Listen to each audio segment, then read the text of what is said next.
Get ready to roll with a modern-day sled dog team on some of the most extreme electric vehicles you've ever seen. This never-been-done-before type of dog adventuring and exercising has been pioneered by the world-renowned dog adventurer, Wolf Driver. You've never seen anything like this.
Okay, ready?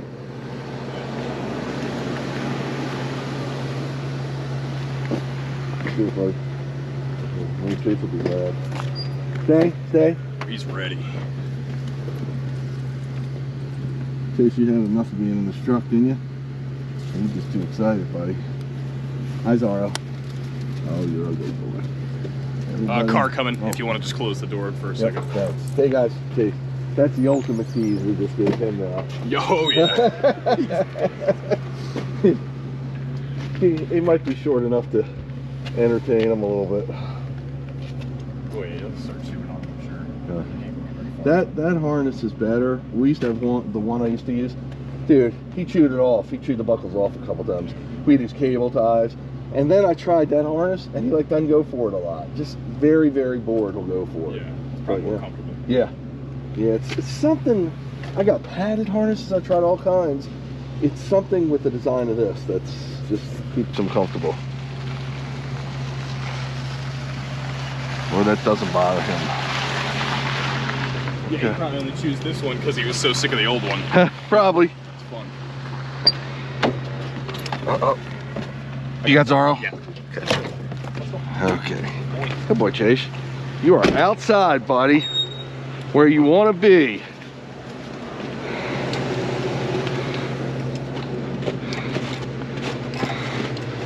Okay. Oh, Scott, I put new card in there. You're set. Oh, on your camera. Which, did you forget? I wasn't going to bring the still camera. Okay. It got, because of the roads being so wet, Yeah, I guess the wheel, it's in the perfect position to catch mud. Okay, okay. So good move. Take pictures with that. I can take stills. Yeah, okay. Stay with the bike. You might not have seen yet. Gotcha. Cool. Yeah, yeah.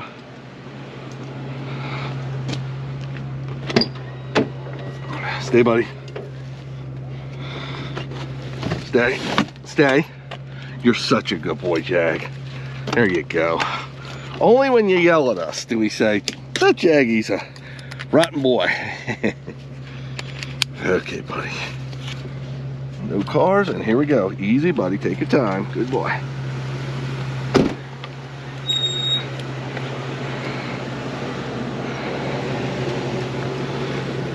Good boy, Jagger. Mr. Mick Jagger. That's what we call you, Jag. Okay, buddy. Excuse me, Mr. Jag. I'm gonna put the collar on. Loadless turn. Stay low. You're a good girl. Okay, how you doing, Tom? What a good girl. Come on, good girl. Easy. Good girl. Come on, good girl. Come on, good girl. Come on. You got it? Okay. I know she's got to shake it all off.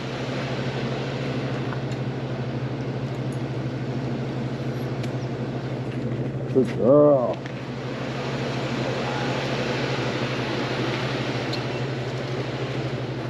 Stay, good girl.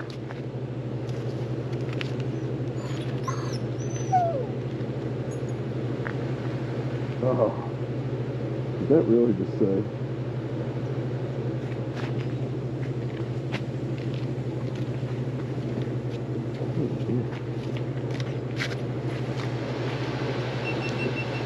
Hey Scott,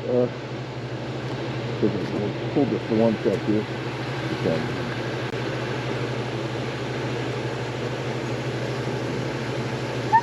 Okay. I didn't realize this was a, you actually use the shocker? Yeah. Oh yeah? I use it for training. Yeah, it's not on now. But yeah, when I'm training them. Usually when we're what I call free ranging, running off leash, so I can keep track of them. It gives you location. And if they get out of hand. For a second I thought that was the battery pack. I thought that was No, no. It's not, but... Okay, Chase, you're coming in 1 sec.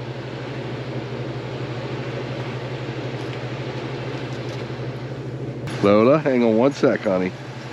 And you're going to be on your way. Doing what you love to do. Okay, my best girl.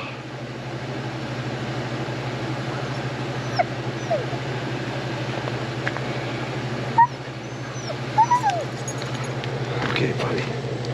Chase is the cameraman today. It matches your collar. It matches your harness, sir. I knew you like that. Now, of course, it's getting stuck on something.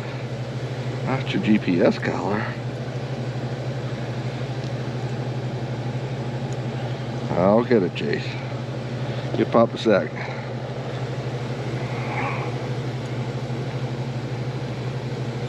Everything's cold. Not us, but the equipment. So it's a little tight. 13 miles to the end of the reservoir.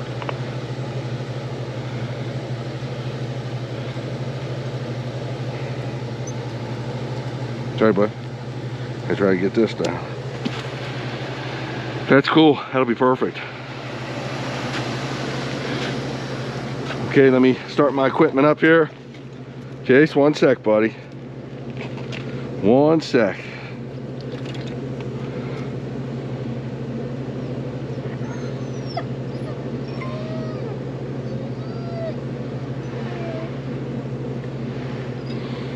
Okay. 3, 2, 1, go. Whenever you're ready, buddy, I'm ready. Just be nice to your battery. 10-4, I'll smooch and kiss with them later. Okay, guys. No Come on. copy on that, no copy. Didn't hear you. I said I'll smooch and kiss on them later. I'll love on them later. Grind on it. 10-4 on that. 10-4 on that.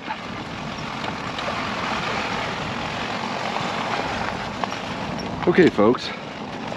This is your trusty old wolf driver here. Out on another adventure. Been doing this for about better than 25 years, and time's ticking, so it's probably closer to 26, 27, who knows, but it's more than a quarter of a century. And we're out bathroom break in the Pennsylvania mountains right now. And you might say, who is that funny looking guy?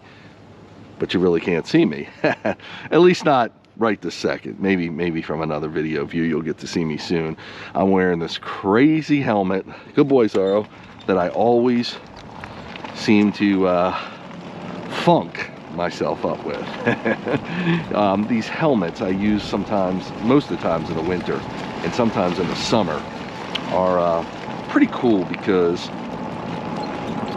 they actually provide warmth. They're like ski boarding helmets, skiing helmets, snowmobile helmets, that kind of thing. These are more multi-purpose. There's some more specialized ones, but right now I'm using I'm more of a multi-purpose because I'm not really using it for the protection. There's unlikely chance that I'm gonna fall anytime soon, hopefully.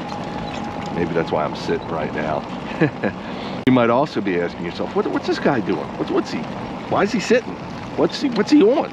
So I'm on you probably saw when we loaded the dogs up. I'm on what we call, what's called on the marketplace, an Easy Raider. It's a super, super high-end, probably the most high-end scooter out there. Reason being, it's built for the military, for the Israeli military, that is. It's got 4 wheels instead of most scooters have 2 wheels. The drive on it is... Jack looks like he's gonna go to the bathroom. Oh, cool. 10-4 on that. Thank you. 10-4 on that. Good boy, Jaggy. Jaggy leaving his mark. Now, real quickly, most of the times, we always stop for the dogs, but Jag's more like a sled dog in the sense that he'll go to the bathroom while he's running. If I catch it, I'll stop, but he just does his thing and goes. Zorro, on the other hand, needs to stop and do his stuff. We're getting ready to run on some snow. Oh no, I thought we were, but we're actually going to the right where it's been plowed. I carry a product called Musher Secret. I carry booties with me all the time, whatever we need. Conditions are, because we're not... Straight into snow. Go straight, he said? Yeah. Okay. 10-4 on that, 10-4 on that.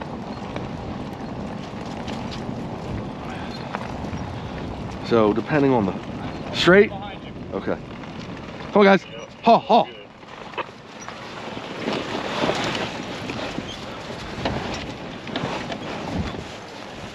Jay says to pee.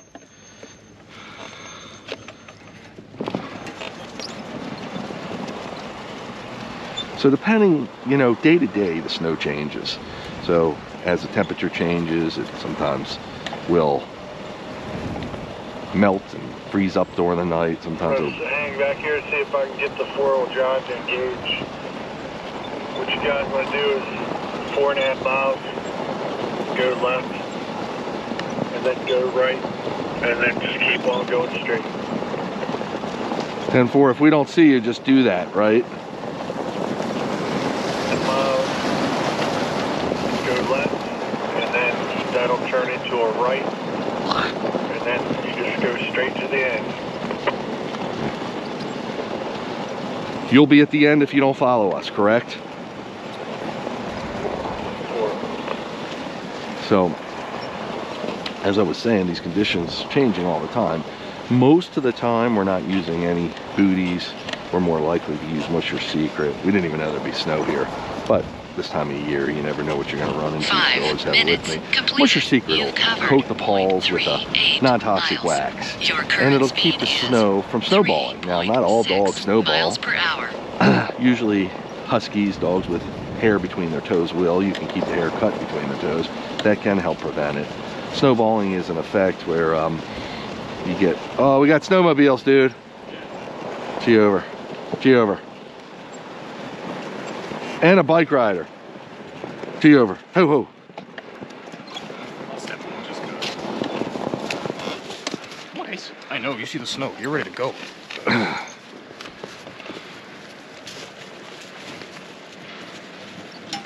Snowmobile's coming up. Snowmobile's coming up. Let's see. On the trail or On the trail we're on. On the trail we're on.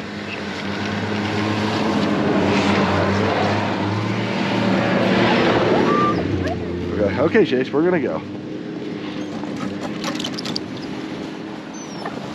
So, okay, easy guys. So snowballing is an effect where the snow accumulates, like almost like an avalanche. The snow starts rolling and it just keeps building up, and turns their paw into a club. Becomes uncomfortable for them, and they can't really control it at that point. So, at the very least, if you see, if you're out, this could happen even without on a bike, just running in the snow. If you see a strain on the dogs, they start looking funny, running funny, and you're out with your dogs and this happens to them, check their paws. If you don't have any product and you're not prepared for it, like because you didn't know, got caught off guard, whatever, you would just take your hands and clear it all away. It will help. It's not going to cure the problem, and get them off the snow as soon as possible, or put a booty on, or Musher Secret. They want to go. They want to go because they see that dude up there. They see movement. So I'm going to stand up now because I have better traction when I stand up, I feel. It's a little bit of a balancing game. This thing is like a snowmobile, the way it rides. So I'm going to get back to my first lecture. You're saying, what is this guy doing? Well, I'm running dogs, essentially. What I call the wolf driver, that's what I call myself, kind of like a dog driver.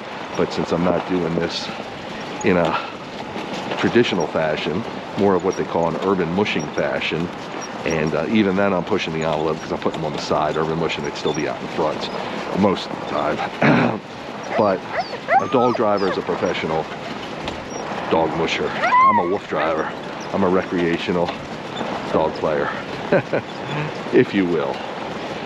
And my dogs are tethered to the side of this really high-tech scooter that can go through these kinds of conditions, all battery operated. Very heavy, so they're not going to theoretically be able to pull it, but they're safely tethered by a harness. Okay, so a lot of people think they're tethered by their collar. Never do that. Whenever they're in a situation where they can pull, even if they can't pull the weight of the vehicle, they're still pulling against it, and it'll put, he said a left 4.5 miles. Whoa. Are they coming this way? Let me know. I'll let you know.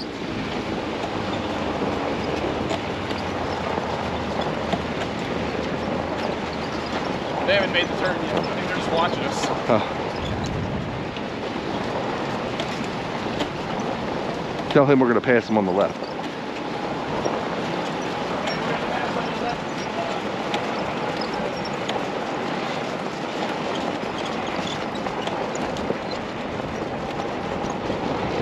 Paul?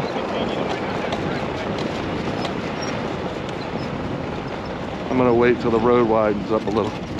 Pass it on your left, sir. Pass it on your left. Thank you.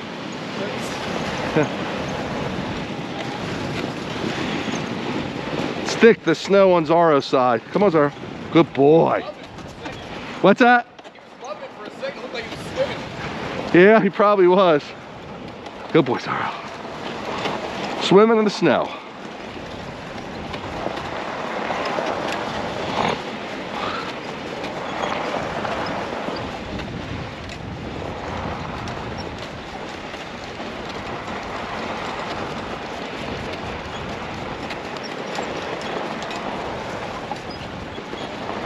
So this is a first for us. We're on a snowmobile trail. We usually don't come on snowmobile trails. This is the first year with these scooters. 10 minutes completed. You've covered 0.87 miles. Your current speed is 6.2 miles per hour.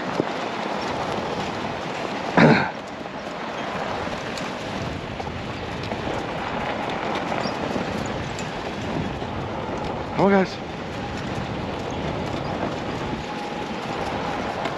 Tell me if I'm holding him up. About a little bit, yeah. Am I? We're going about the same.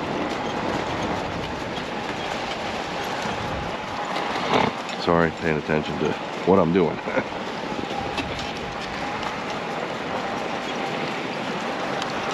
So, we actually have bike riders out here on snowmobiles. Usually, traditionally in the past, maybe traditionally is the wrong term, but in Wolf Driver Land in the past, we're usually out on recumbent bikes and trikes that have been customized to run on bike trails. With the addition of what I call a swing car, and you can look that up on Google, and it's also on my Wolf Driver website, YouTube channel, etc. And these Easy Raider scooters, we're actually able to run on more rugged terrain, including this somewhat, I guess, slippery and semi-frozen snow. A little slushy, a little frozen. So we're able to really work the dogs in a more environment they're more accustomed to, which they love. That's why one of the reasons Zaro was hanging back a little bit. He was enjoying the thick snow up to his chest or close to it. In addition, it's hard to run in the thick snow, and I was trying to get him to go because we wanted to get ahead of the bike rider behind us.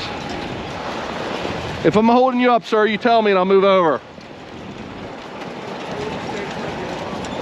Okay, yeah, we're going about the same speed, it seems like. But anytime you need me to stop, let me know.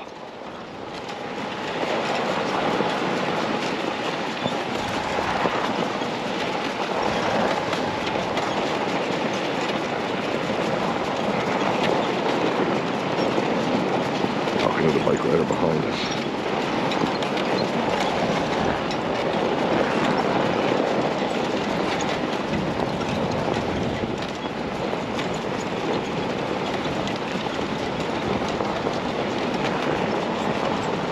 This is pretty epic, dude. Is he okay behind me? I just don't want to hold him back. Yeah, for sure. Keep up, because this is gonna look cool. Yeah, he said he wouldn't be in front of me long if I let him go by, so.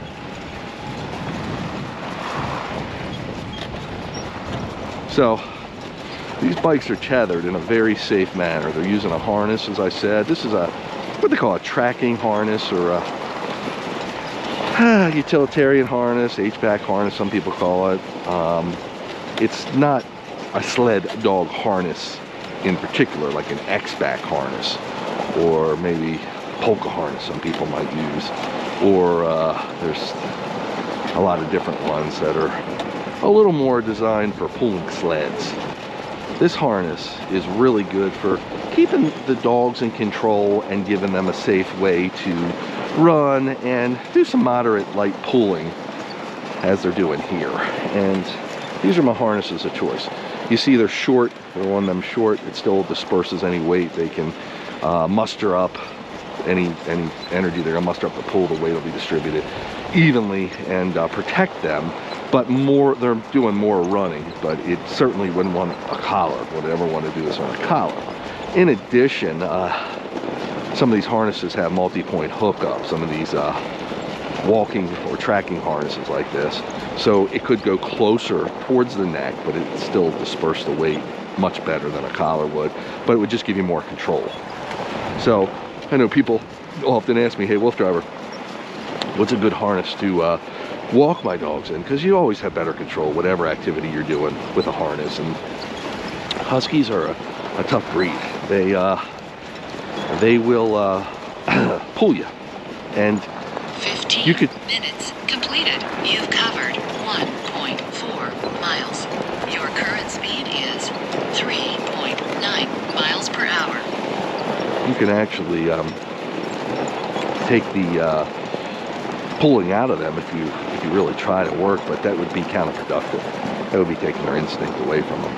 So it would be a battle, and then the results wouldn't be as rewarding as you think. So there's things like gentle leader collars, and depending on what your ultimate goal is, how you want to train your dog and what kind of lifestyle you're going to live with them, I find these harnesses are the best options. Walking harness with multi-hookups where you can, the D-rings located, one further towards the end of the harness like this one, and then one closer where those lights are. That's a little light on them that I modified the harness with to give yourself more control.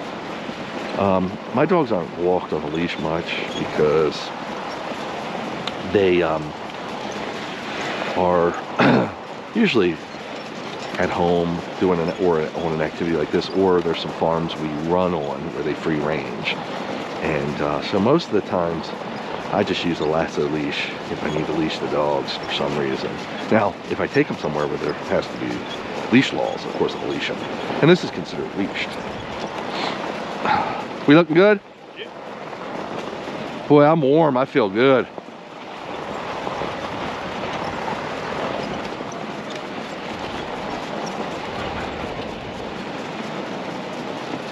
So this is one of the, I do some really cool activities with the dogs, and that's why I think people enjoy watching me to get ideas. I'm creative about the way I try to get them their exercise, because let's face it, in a modern world like we live in today, it's not going to be real easy to traditionally mush them because of time and space considerations, etc. This, as you see, is definitely a little wider but than just the bike, but it's nice because you have more control.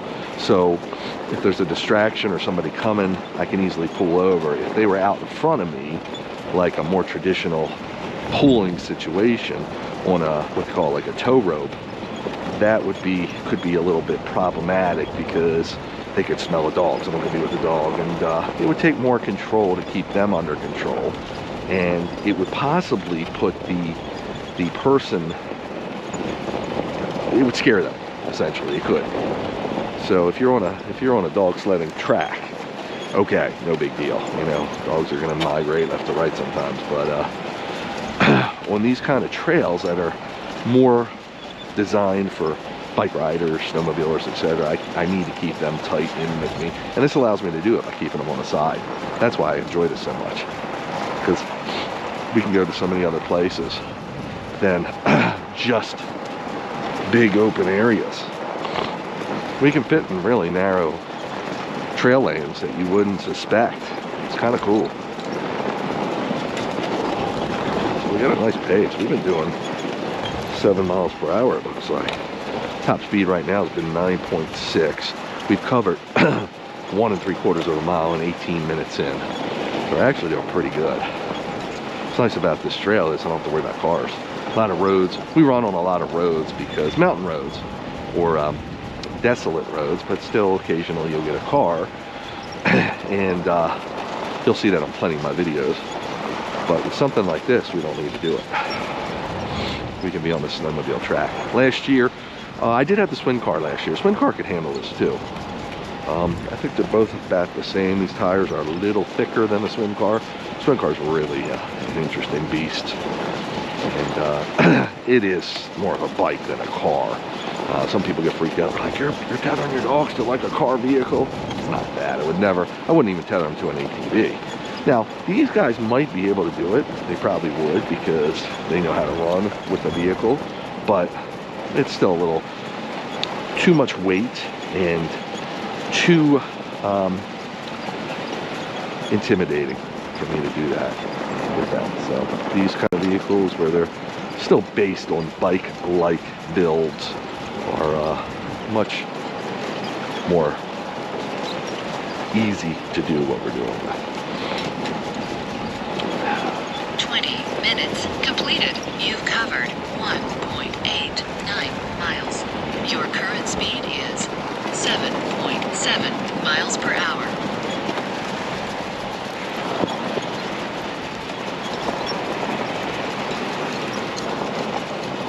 I don't see any snow sticking to their paws.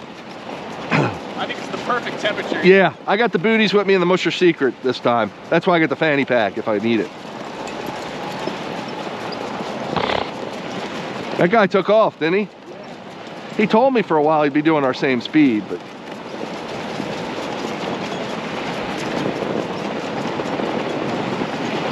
Dude, we got 2 miles in already. Seems pretty quick, doesn't it? I think Chris said the 4 1/4 or something? 4 mile mark is right about, yeah. Yeah. Left, and then it'll bear right. They just said right, yeah, I don't know what that... I like this trail. You gotta give him credit. He finds us some cool shit, doesn't he? I don't know how he did this one. This one's really cool. Yeah.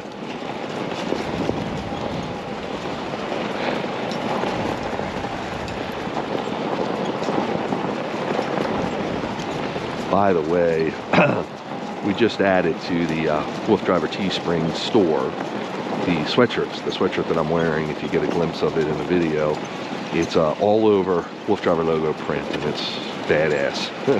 You'll like it. So, and they're reasonable. I think they're like 50 bucks or something. And they're warm. I got this.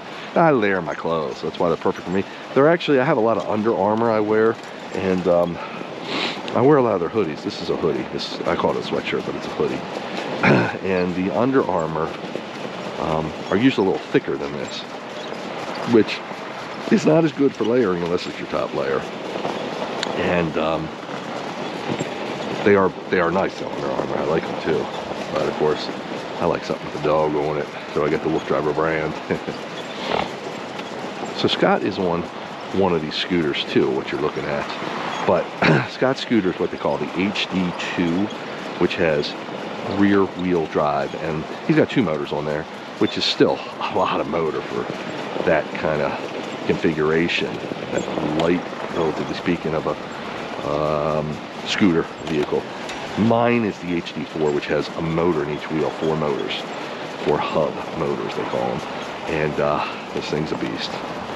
So Scott will slide more than I will, and Scott might not be able to access. See, he's getting caught in that. I went right through it earlier, if you saw, even with thick powder.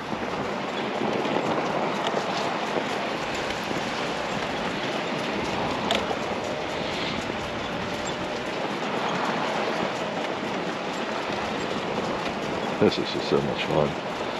And again, this is, you know, an adventure for me, my team, and the dogs. Which, it'd be hard to adventure with the Huskies without it. I mean, most people that are, most Husky owners that are not really avid athlete adventurers, dog adventurers, will take their dogs on something like this and walk them. Now, some people will do cross-country skiing. They call it ski joring. And that's nice with the dogs being out in front of you on that. But again, you need a big area so they can migrate left to right. It doesn't take much equipment. You just need a harness to go around yourself. And these ski joring harnesses are designed, people harness I call them, are designed for the tow rope, and then the dogs pull you. And you can go on my website, I've done it before. And I do like that. So that's kind of cool. There's no motor, so you are going to work some, but that's what cross-country skiing is about. Good sport. But most people would just take their dogs for a walk on something like this, or, you know, on a brisk day. And with Huskies, it's just, if you're going to walk them, we're going relatively walking speeds, but it's a little more work for them because they are tethered. So if you're going to do that, you it needs to be for a long distance. And that's why, you know, we try to do minimum 8 to 10 miles, maximum we've gone up to 30, and they can keep going. I mean, the cooler the better, of course, and that really requires less rest for them, less water, and more energy it creates for doing the activity.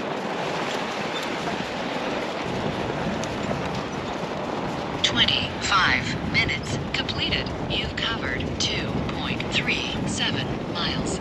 Your current speed is 5.7 miles per hour. You don't even have your hood up. That got hot. Yeah, man, I know.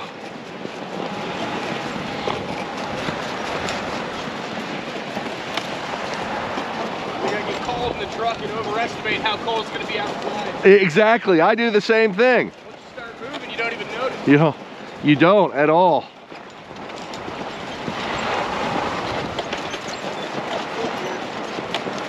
Oh, thank you. Easy, guys. See, it's there's some bare spots here. If I was on a snowmobile or skis, I'd be worried about it. And there's some hilly action. I don't know if there's hill, you know, divots in the road, whatever's creating that hill, like bump in the road. So this thing handles them beautifully, though.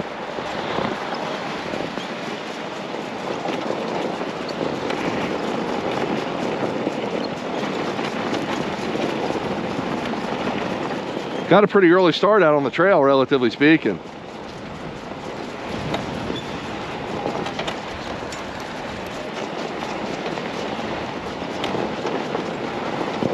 If they keep this pace up, we're definitely doing 15 miles. If we don't run out of room, that guy just took a right down there.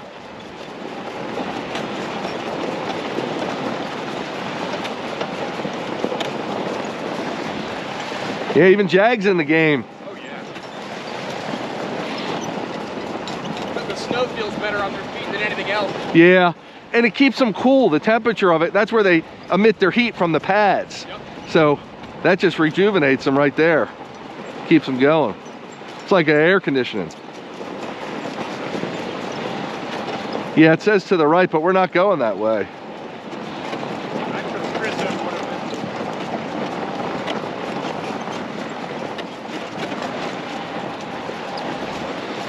is. This is cool, man.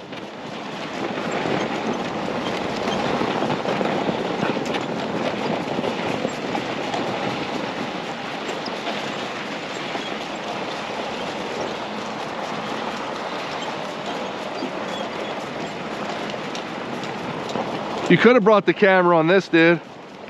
Yeah, I'm worried about the slush splashing up of the tires. I'm not wet at all. Yeah, we'll do it later, next time. But you're getting pictures. Oh yeah, definitely. The stills on this are 4K, so you know, I'm not sure what the other camera is. Yeah. 4K is definitely good enough for the screen. They got a new 8K, and then you can go and grab stills from them, and they're like 35 megapixel still. So you just film it, grab the shot you want. That's coming out, that's out now, Canon. This stuff looks so good, it almost doesn't look real. Yeah, I know. It's crazy the stuff they're bringing out now. Yeah, they got some new 10K TV we're not going to see till Yeah, they're not filming for it. Those cameras are too expensive, even for the big broadcast companies. When 4K came out, they didn't have enough cameras to do all the NFL. And that's their money. military research contracts. Right, yeah, exactly. So we're closing in on 3 miles now. Just like that, folks. It goes pretty quickly. They're really running a good pace. Again, because we're on snow. And we're climbing a little bit of a hill here. So we have to keep that in mind. Obviously, I go the dog's pace. I never go faster than my slowest dog. My slowest dog's usually Jag. That's why I look back on him, make sure he's comfortable. And he's not slow because he's old. He's 10 years old, but he's been like this his whole life. He's just Jag. When he wants to go fast, he can go fast. There's no really debilitating disease or condition on him. Thank God.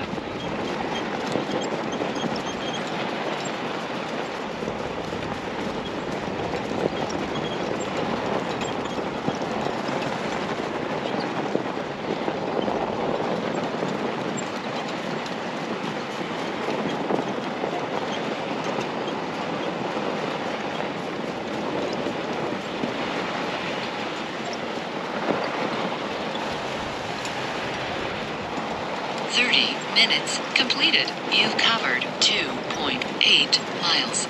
Your current speed is 3.2 miles per hour. Your headlight's on, just letting you know. I got them on for the guys in front of us. That's good. No, that's good. Keep them on. They're LED. They don't burn much.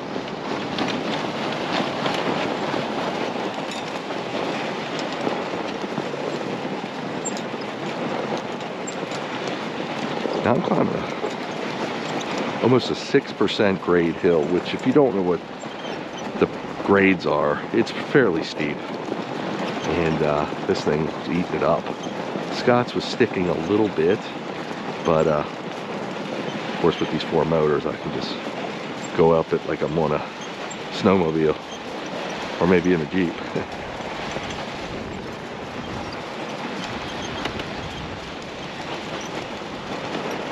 Now probably at the top of the hill we'll give them, they're getting their hydration in, but we'll give them a little break up here, see if they want any water.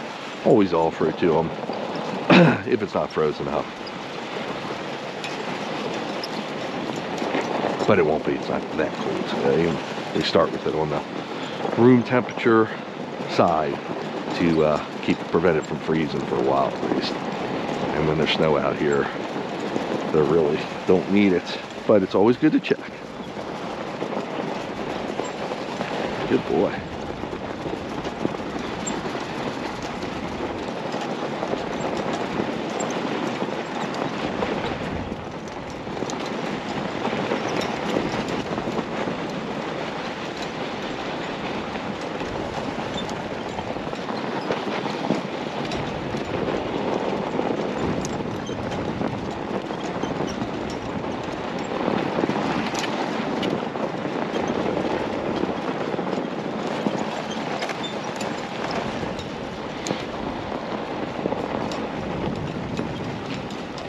Now that your rose is in bloom, and it's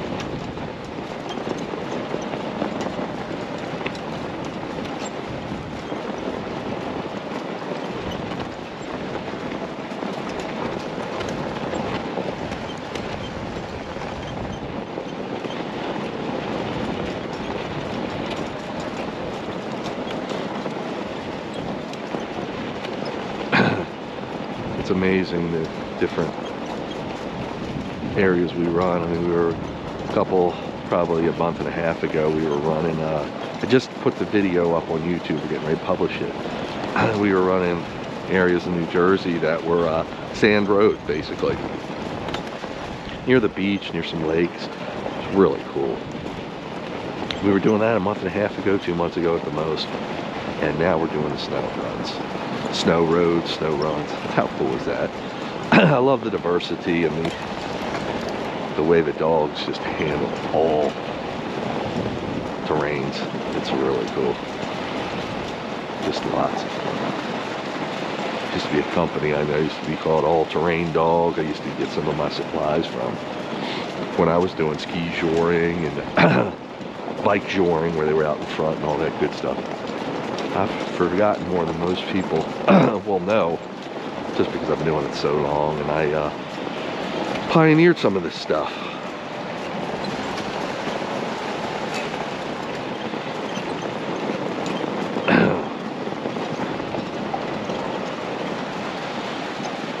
Too much of a bend. I'm not going to stop up here. Too much of a bend in the road. Curve.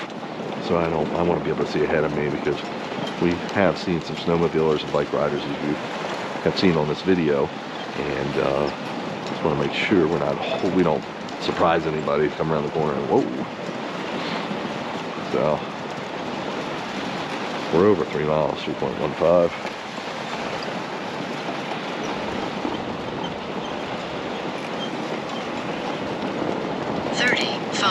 Minutes completed. You've covered 3.17 miles. Your current speed is 3.7 miles per hour. So, if you didn't hear it, we're 3.19 miles now, and about 4 miles per hour. This says 4.5. We're fluctuating between 3.5 and 4.5 at this point. Actually, 4.7, 3.5, and 5, I should say. Let's give him some water up here, dude.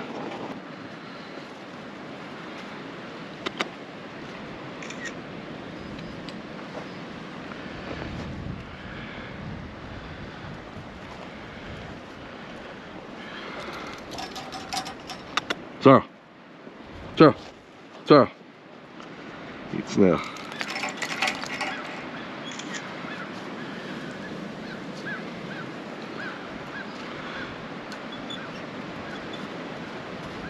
Chase.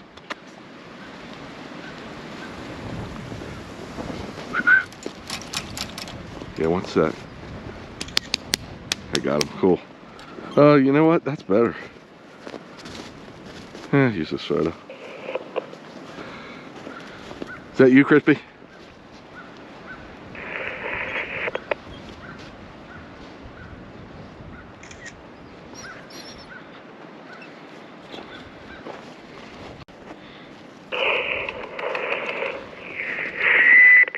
Is that you?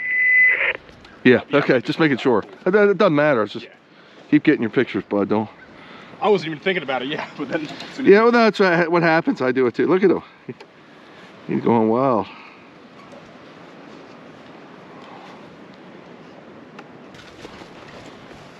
It's all fun and games till it's in your socks. I know.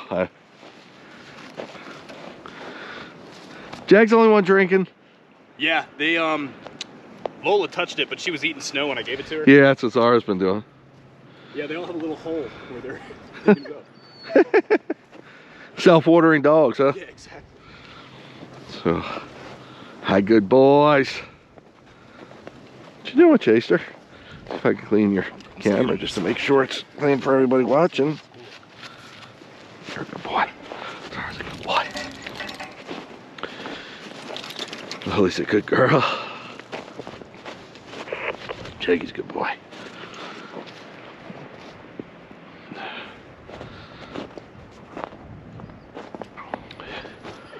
Voltage. Yeah, we look pretty good. Let me see yours.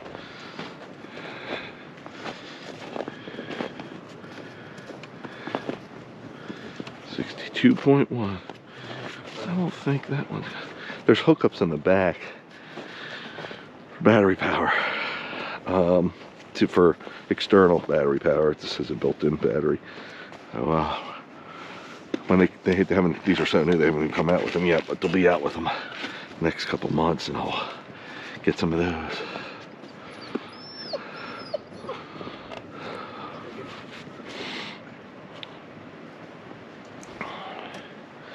What was the verdict on the water? Lola and Jag, that's it. That's it? Did Lola drink a fair amount, or? She actually drank the most. Did she? Oh. It's her first snow. Our first year was the real snow. Last year we didn't get much. And she was in Alabama before, so. Alabama or Tennessee. 40 minutes completed. You've covered 3.23 miles. Your current speed is... Ready? Come on, guys. Hike. Come on. Come on, Chase. Hike. Come on. She wants to go. She's pulling there. She's like lunging. They all want to go, but she's the youngin'. She's better than 4 years old, but these guys are double her age at least. They're 10. She's 4.5. So cool. This is a lot of fun, folks.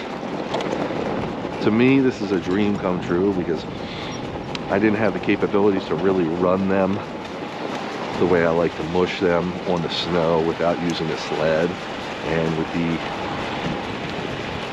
further improvement of batteries and all these companies making niche vehicles like this, it's really opened up doors for me. So I'm just loving it, and they're loving it.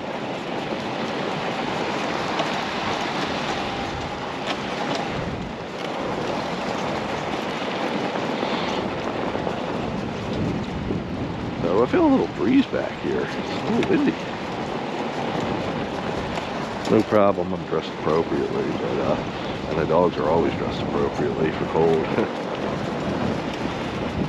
But you know, the wind starts whipping in there. It can change the temperature dramatically with the wind chill. You know, that can ice conditions up. Now, I didn't check their paws because they didn't even attempt to lick their paws. So that means their pads are in 100% good shape. And I've been watching how they've been running. But if they would go to lick their paws or pull snow off of them, that's when I would check them and see if they needed to be dressed. Like I said, Musher Secret, which is in my fanny pack I'm wearing, or booty season. Booties are just a pain in the ass. They're a necessary equipment for a snow dog, for a real snow dog that's out here doing this all the time. Musher. But for us recreational ones, as long as their pads are in good shape, it can be managed, certainly with Musher Secret most of the time, unless you just got a unusual winter where you get snow all the time. Then you have them out in it.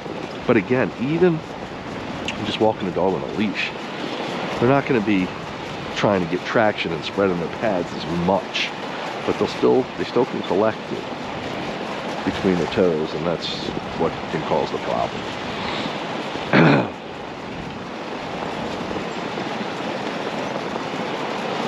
So looking at 3.5 miles right now, 44 minutes. We're running some good paces here. And when I say running good paces, remember, I'm not racing these dogs at all. I'm just trying to get them, maximize their experience out here and get them the most exercise that they can handle, because that's what we're here for. Oh, the adventure too, but I want to keep them healthy, and I want to keep their mind fed psychologically. They need a job, a purpose, etc. And this is, though a musher might come along and say, well, you're really not mushing them, but this is enough for them, and it's a great way to at least keep up on their energy management. We've got a couple of mushers that have explained to me, and I can always learn something, but they don't quite understand what I'm doing. Because they haven't been out here with me. Covered 3.57 miles. But they want to tell me speed is 5.1 miles per hour. that I'm setting the dogs up to fail because they're not pulling. But they're not failing because they're not going to pull.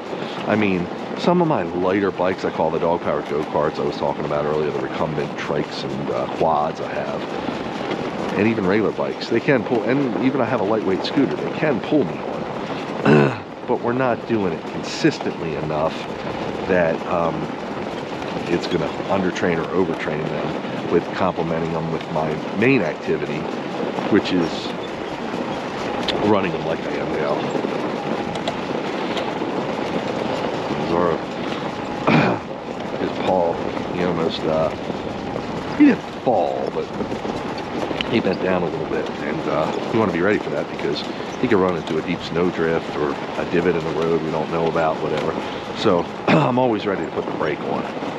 If this vehicle does hit them, it's not going to be detrimental in any way. These are like big balloon tires, and I'm certainly not going to run over the dogs. But if they ran over their paw, that's a possibility. A distant possibility, but a possibility. And it's not going to hurt them at all. So don't sweat that. That's, again, why if you attach them to a heavy vehicle like an ATV, and you run over the paw, it could be a lot worse. We don't do that. But people ask me, do you attach them to ATVs? No. Now this is a little bit challenging to me because the road's uneven here, and I'm just leaning a little bit to try to keep it straight, or at least level as possible.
We are going downhill.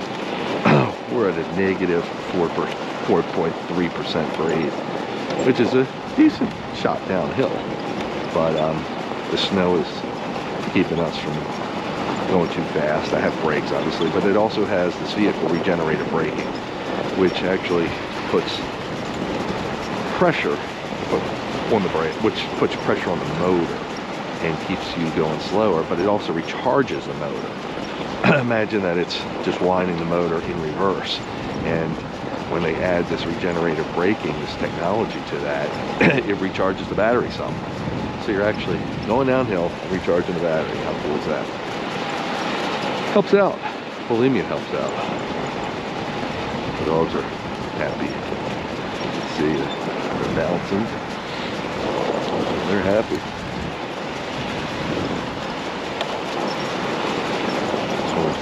Make sure I got traction. I could go faster, but I want to make sure the traction's right with them and with my scooter. So if we hit a nicey spot, slide out. I want to be ready to, if I had to, stop. And notice when I said stop, they didn't stop, because that's a different command. That's why you don't teach them. Sled dogs, you don't teach them commands that we would normally use.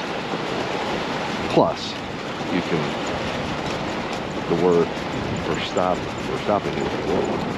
And you can say, whoa, you can carry that on and on. Stop is just abrupt. So, and that's like other commands, G and haul, they're turning commands, come around and stuff like that. 50 minutes completed. You've covered 4.14 miles. Your current speed is 7.9 miles per hour. So we're doing pretty good here, folks. Almost a 4. Bathroom break. Oh, good boy. See, I saw Chase. Now he's not. He's stopping to go to the bathroom. Good boy, Chase. Okay, but he wants to get away from it. That's why he doesn't want to walk in it. That's why he migrated towards the front of the bike, scooter, if you will. And notice when I go, I just will touch them lightly with those wheels, and that puts them in the right position. Otherwise, you just stand there. It's just the way it is. You got to know your dogs and understand how they work and how your equipment works to maximize the whole experience. And that's what I mean by that. Understand how to get them going.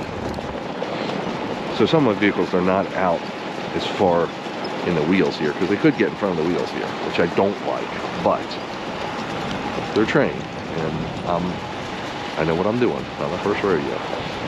So I'm comfortable with them like that. For most of my bikes, they can't. We had to do on this design because of where we had to put the attachments for the springers for what they're tethered to. I think this is where we do the left. 4 3/8. Yep, 4 1/4.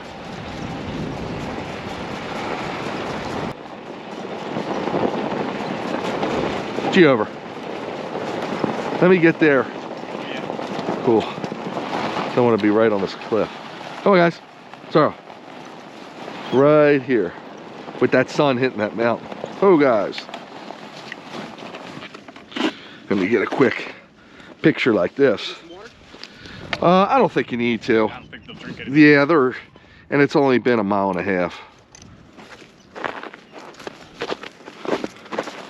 I think now we have 3 miles till we meet Chris, I think.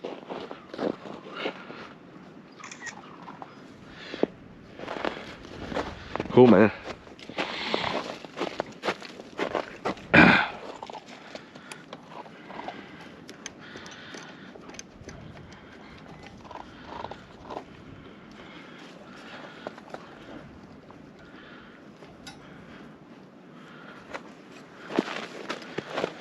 Get one for this.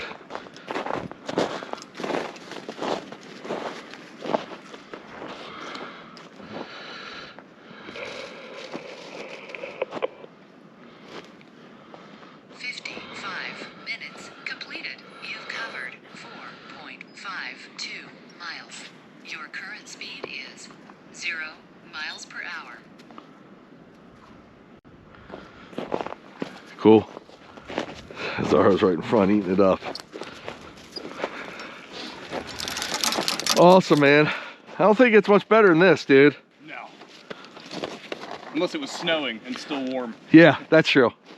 Spring snow. Oh, yeah. You ever see the girls ski in bikinis and Oh, hell yeah, let's go. Aspen and dog trip out there, right?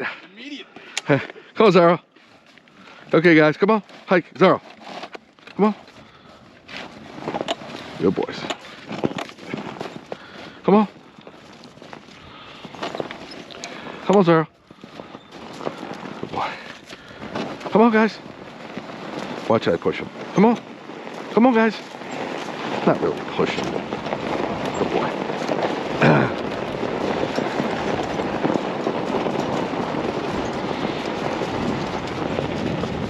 Just so awesome.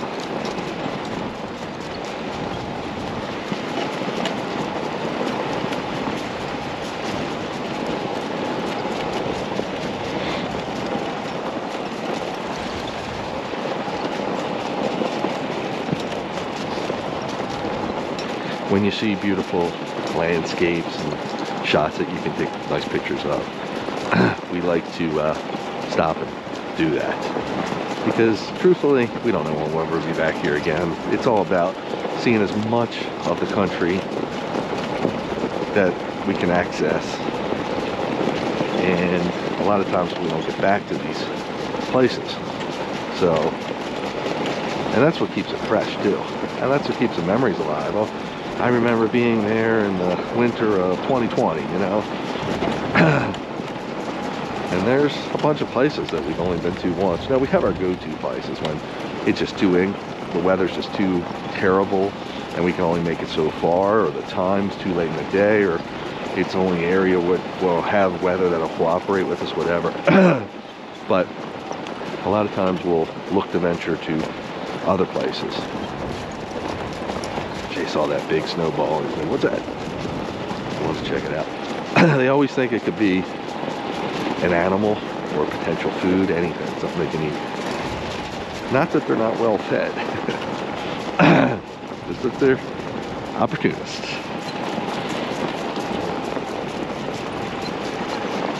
Closing in on 5 miles right now. Under an hour. So that means we're about a 5 mile pace, 5 mile per hour pace we're averaging right now.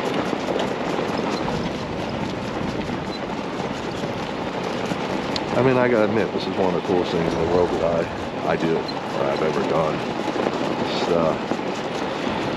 It's almost something that'll bring tears to my eyes, because I just love seeing my dogs doing what they love to do, and doing it safely, and being able to do it pretty much as we want. So it's not too taxing on me, to where I can only have the energy to take them out here and there, and it's not too crazy where once the setup's there, it's easily accessible, and it's just very doable.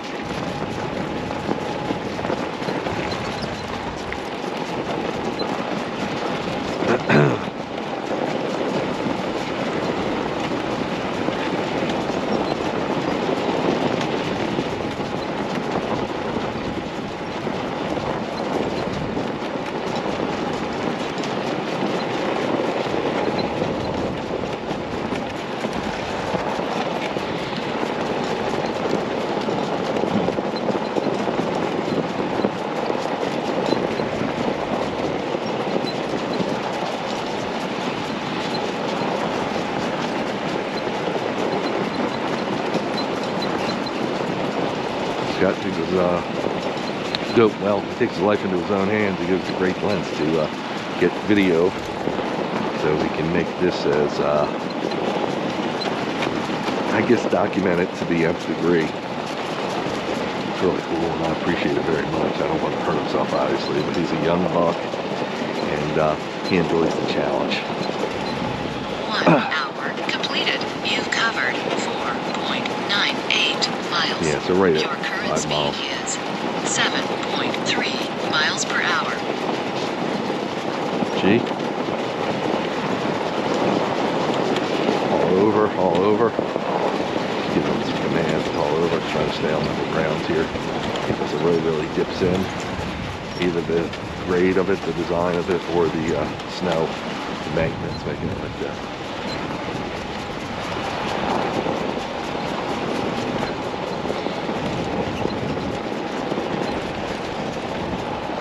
Also, I have a very understanding and beautiful wife that lets me get out here to do the stuff I love to do. Gives me the time I need to run the dogs how I want to run them, and venture where we want to go. So I couldn't do it without her. And actually, she introduced me to the great outdoors years ago. I got my first dog with her when we were dating.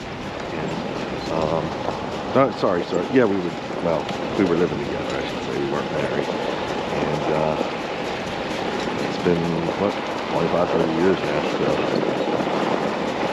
she's not as dog sport oriented as I. She does this sometimes, just very occasionally with me. She's done it, experienced it. She's been on a dog sled team with me.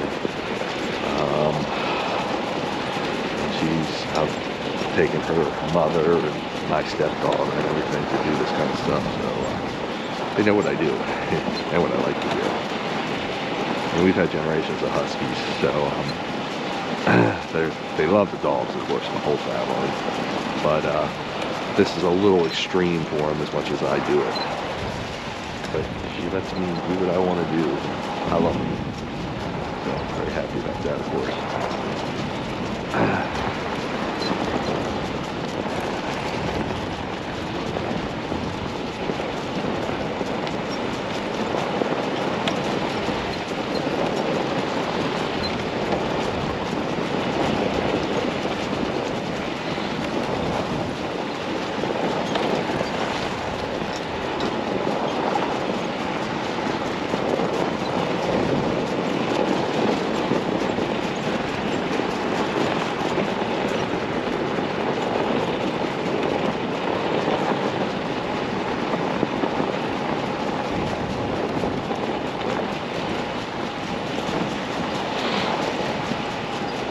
got a decent start, like I said, today, so darkness won't be upon us for at least another hour and a half or so.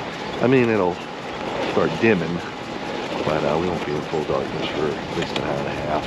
And we're past the solstice, which means that every day is getting just a little bit staying later, a little bit later, which is encouraging because to reach some of these destinations, we usually do our dog trips, dog adventures, daily. We're up and back in the same day most of the time. We usually don't do overnighters. And so sometimes, a lot of times, by the time we get to the destination, it's late in the day for getting dark during the cooler months. So we find ourselves sometimes out here in the dark then, and during the warmer months, we make it a point to go out in the dark hours because it's cooler for the dogs. More manageable than the spring or summer heat, of course.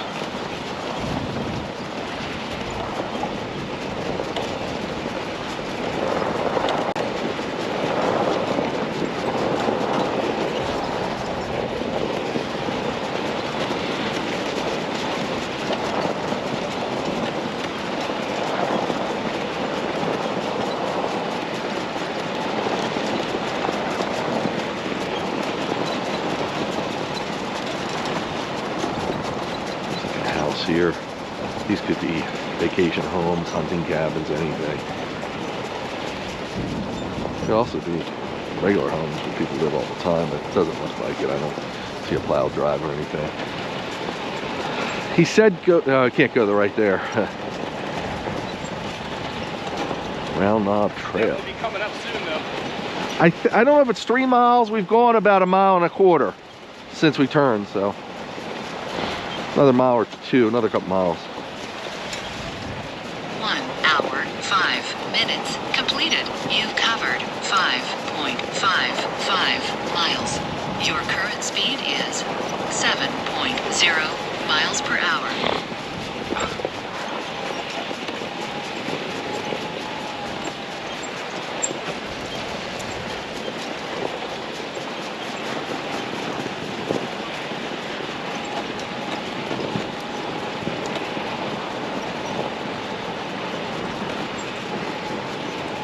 What's that say to the right? Is that a road? I don't know.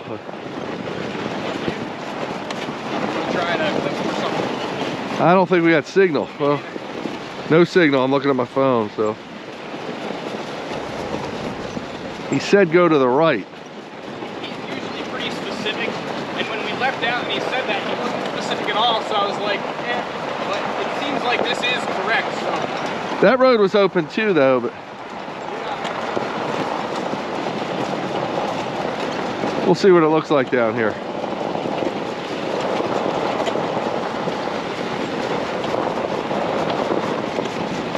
I don't know, that might have been more of the road. You think, Scott? I have no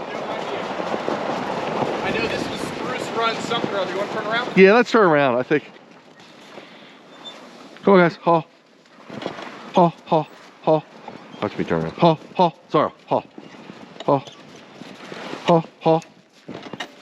Okay. Back up. Back up. Back up. Back up. Back up. Forward. Forward. Forward. Okay. Back up. Back up. Back up. Okay, forward. Hosara, forward.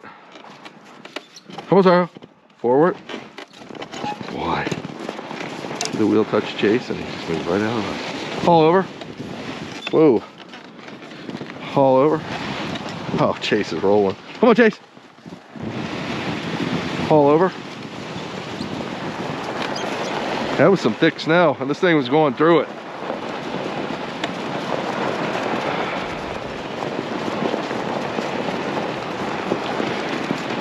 I think we're better going this way.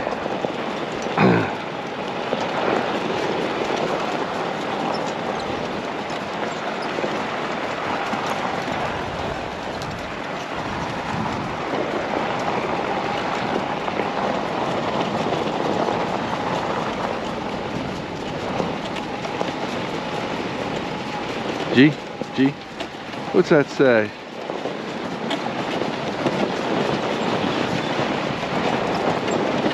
G, G, G. Good boy. G.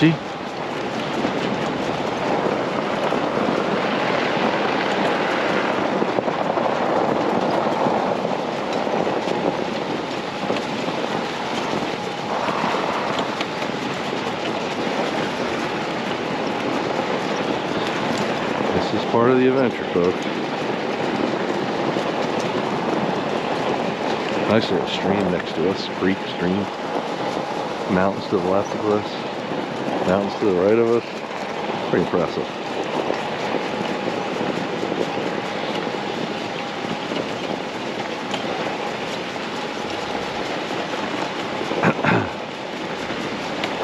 Can't tell you how much I love these helmets that I wear.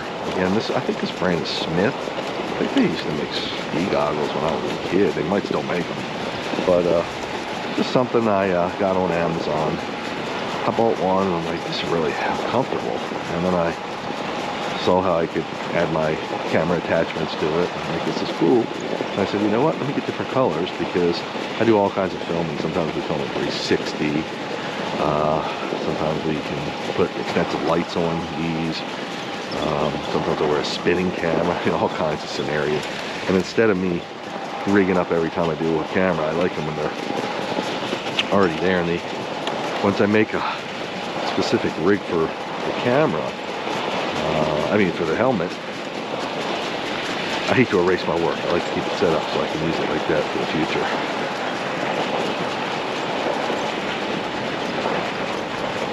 Good news is there's a house on here, so. 1 hour, 10 minutes completed. You've covered 5.96 miles. Your current speed is 6.6 miles per hour. You think so? Yeah. There's any tire treads to find out. But Yeah.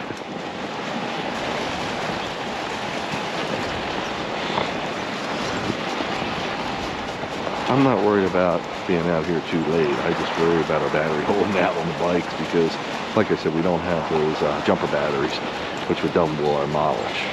So we're good for 10 to 15 miles with these, and right now we're at 6 miles. So I always want to keep that in mind. It's no big deal. We can empty the batteries when Chris is following us. When he's not, it becomes more tricky because when we can just get off and throw the bikes in the truck, it's one thing, but when we have to find him and then do it, we don't have any energy to do that. We're walking, and it's hard to walk these things. So we have to keep that in mind. This wind car actually seems to go further, but that has no way of putting the battery back up on it as of yet, where these will. So there's definitely a trade-off there.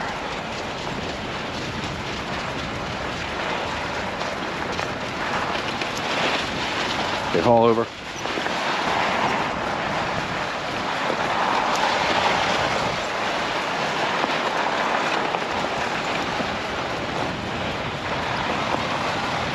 Going up a hill here. Climbing up.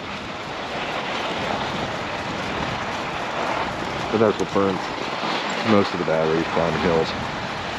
But it also gets the dogs the best exercise. So especially when we're doing less miles, it's good to get them a bunch of hill climbing in, make sure they get their work in. This is a pretty good grade here. But what looks like the top, it doesn't look too awfully far. And again, not worried about for the dogs, just keeping our batteries as juiced as possible. I haven't gotten a reading, we haven't been on this grade long enough so I can know what kind of grade it is. I'm gonna guess it's a 4 to 6%. If it's not long enough, sometimes you just don't get a reading on the grade. There's a formula and it's gotta be so long and so this and so that. I'm not sure of that.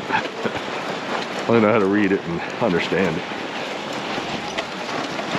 Scott's slipping. And that's again where I was. I'm gonna pass you. it's not the batteries. No? Just the You good? Yeah. Get over here, it's less snow. So he's slipping again because He's on the 2 motor, I'm on the 4 motor. And I'm a little bit beefier than Scott is. Don't tell him I said that. Well, he'll like it. Come on, Chase. Good boy. Oh, this is a good climb.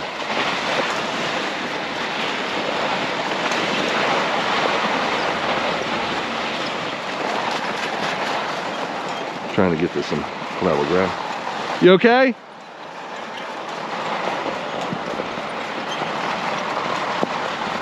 Hopefully that'll crest the top of the hill and that'll be it. So we might add another HD4 to the fleet. That's what I'm on for Scott, because I need him to be able to handle the snow as much as I can. This is just pretty much unheard of what I'm doing on a scooter, because it's so aggressive that it can tackle these slip sliding away hills.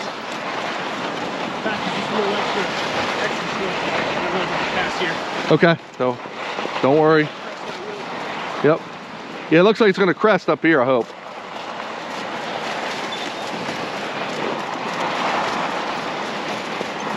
Yep, 6% grade, 5.9. I was right about that. 6.34 miles. Oh. Yeah.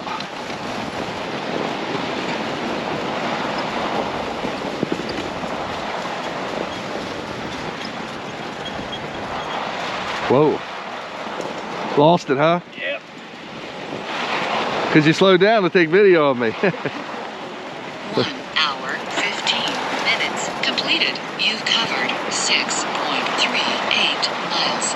Your current speed is 2.9 miles per hour.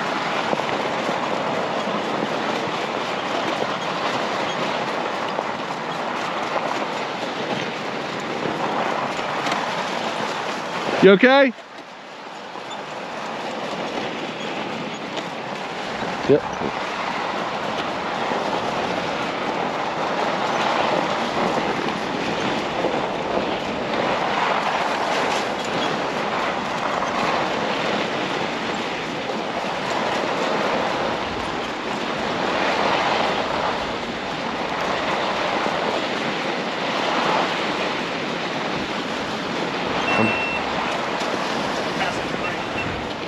Okay. Oh.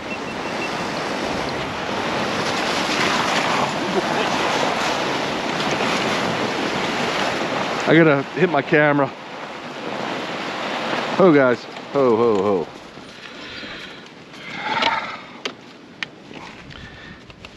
Hey, let's see if they want some water real quick.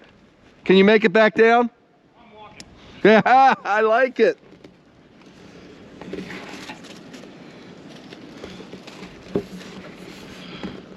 Oh, it's Chase's camera. Cool, making sure.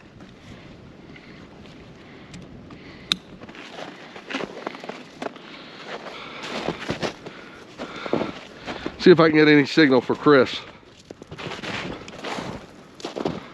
We had a little signal.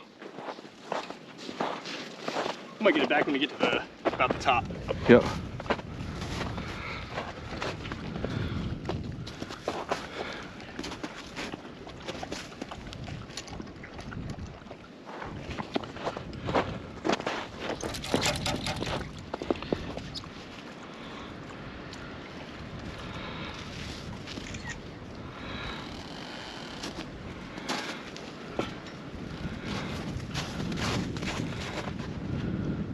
Hop out for 1 sec. Yep. That's me. Yep. Cool.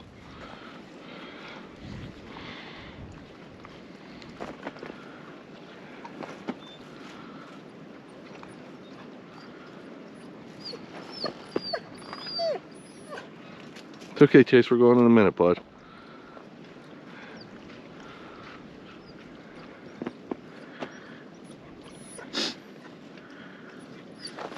Okay, good deal. I used one of the water shots you got, a really good one, Yeah. on my opener for with Zorro. He just looked at the camera and looked away. And it was so cool the way he rolled his eyes. So nice. They're so hard to get, but man, when you get them, being up close is so cool. Oh yeah. Hi, good boy. Let me get your camera so we can do our thing, sir. I know, sir.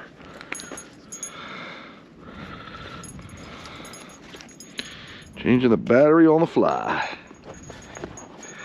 Now with the cameras I'm wearing, I had to check it because sometimes it doesn't always go on right away, but we're using a battery pack. On the dogs, it would be too heavy. Wouldn't be able to do it right, so.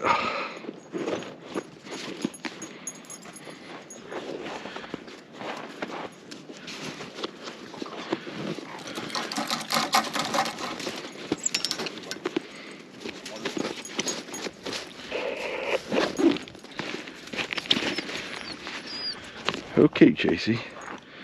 Who wants to be my cameraman? Let's make Lola the camera girl.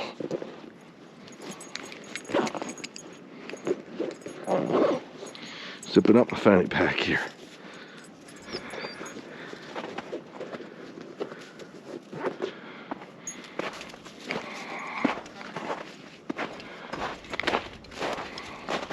Hi, little Lo. Let's see if you can be my camera girl. You're a good girl. I think it'll look cool because she likes to run next to Zara. Yeah. So it won't be in the way. I've gotten some with her. It's awesome because of that.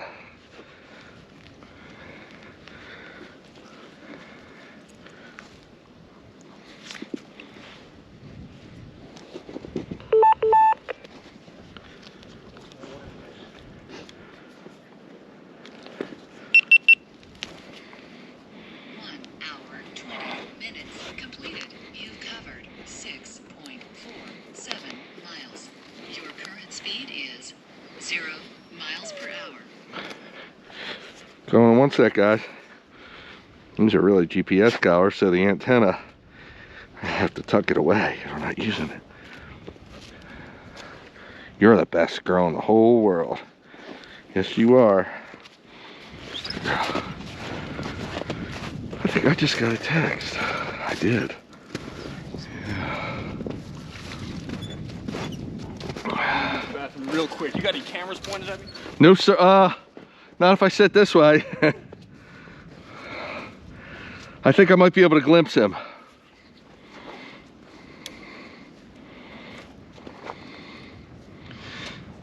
Okay, we're trying to get Mr. Crispia. Tell me when you're ready, bud. We can rock and roll. I'm gonna start going right now just so I can keep the distance. You got it. Okay, come on, Zara. They drink much? No, most of them wouldn't even touch it, but Jag runs a little bit. Okay, here we go. Come on. Come on, guys. Gee over. So we're back in business, folks. Stopped for a quick water and stopped really to change a battery. And I figured then was a good time to give them a quick water. That'll keep us going if we get up here and we don't want to stop as frequently. They're fresh off, good for another 3-4 miles easy. We're about 6.5 right now.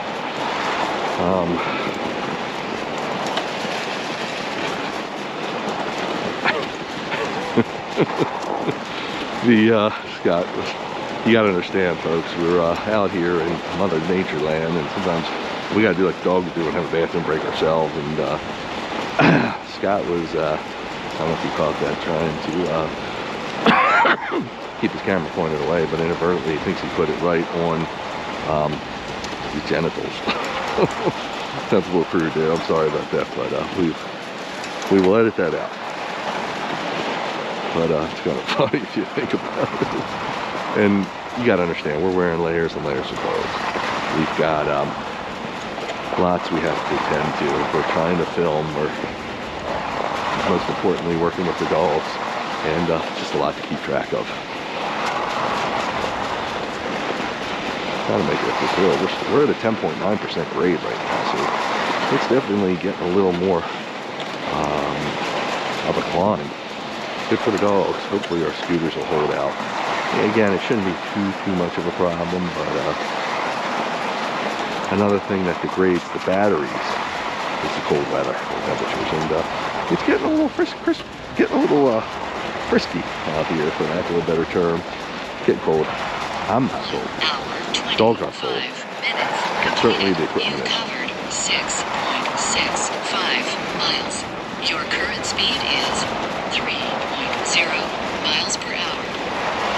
Climbing this hill, according to this, at the time. See, that's a couple seconds before. Right now we're at 5.5 miles per hour, so climbing it pretty good.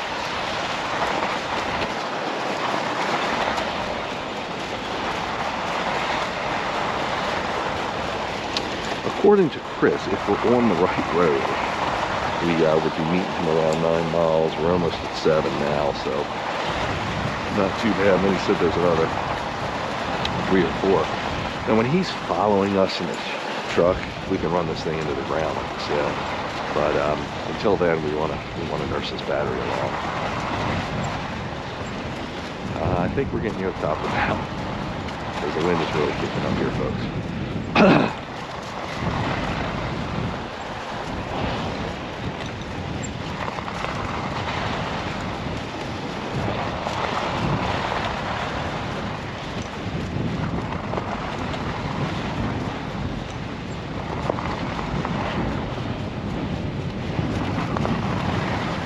Went all the way up this hill.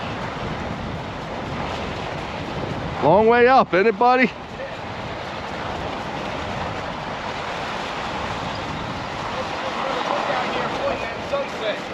What's that?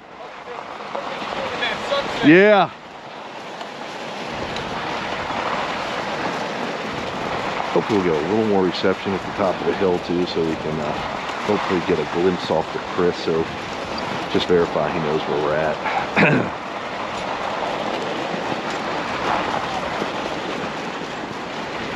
Now, if anything was getting cold, it would be my fingers. I have heated clips on, I just don't have batteries for them, because I know I said this before we just moved, and I'm not quite sure where I put these heated glove batteries.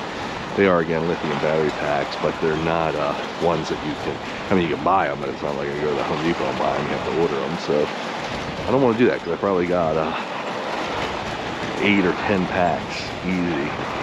So I've already invested in it. I'll wait till I find them. The winter might be over, but for next winter I'll have them. I should find them if I put mine to it the next week or so. But I'm not cold like that yet. But it could. That's potential. We're in the mountains in Pennsylvania right now.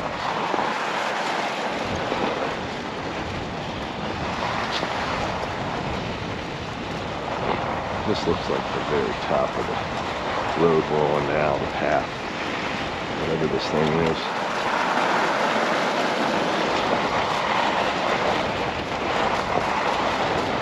So if you saw it, I put the camera on Lola, and she's got a pretty cool view because she's right behind Zorro, and she likes to be as snug as she can to him, as snug as her tether allows, which is cool. We're going to be going downhill. We're going to be recharging the batteries, and we're going to be getting a little speed up. Top Mountain Trail, Running Gap Road. I don't know what the heck that means. Okay, here we go. Batteries won't like this.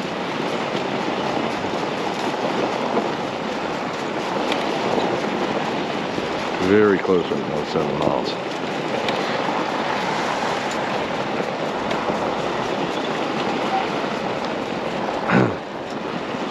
Now we have lights on these bikes, and I wear headlights. I don't know if Scott bought his,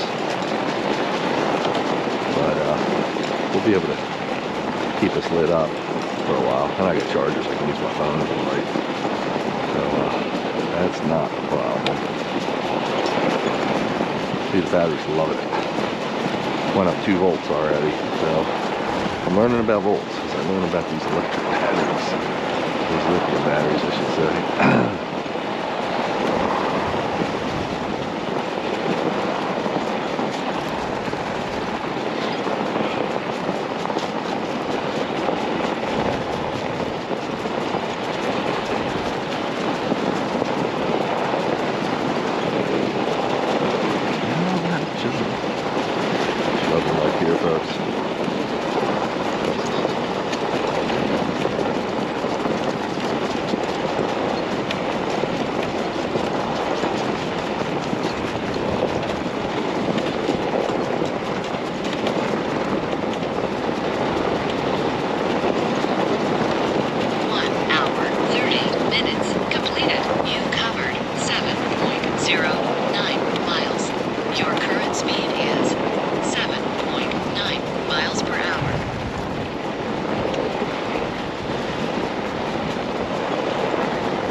that signal now.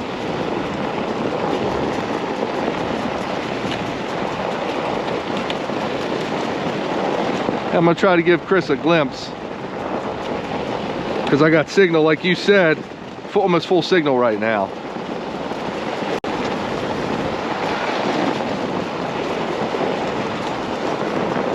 I'm gonna stop right at that corner there. I'm assuming we don't want to go left. That's powder. No, there's nothing to go. Once I make this turn, I'm on an embankment here. Once I get situated. Oh. A little too much of an embankment. Come on, guys.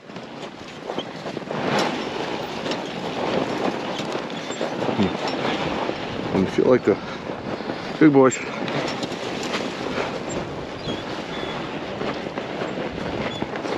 All over. All over. Boys. Here, let me try him now real quick.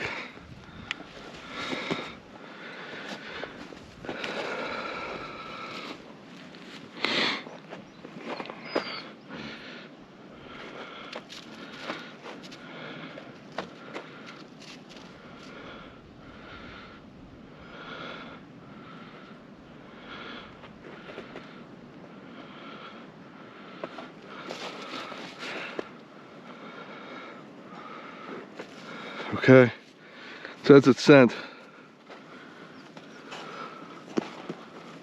Okay, we're good there. Come on, Sarah. I think I hear a car. Or no, the wind might have picked up. Okay, keep an eye on that. Thank you. Come on, guys. Sarah. Sarah wants to eat snow all day. Come on, Sarah. So what happens is, because it's such a incline there, just going sideways, I got off and walked the bike a little bit, just to keep us balanced. This thing almost would never tip over, but it gives you the impression it's tipping over, and it feels awkward and unsafe, but it's not. But again, I'm becoming an experienced rider, and now this road leveled out.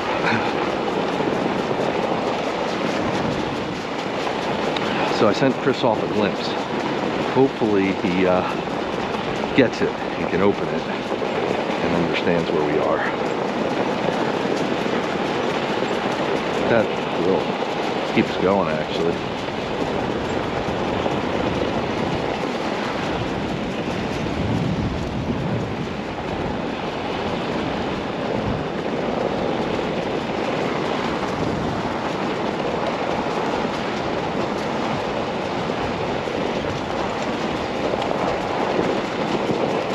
Running beautiful. Closing in on 7.5 miles. Probably be at an hour and 45 minutes there.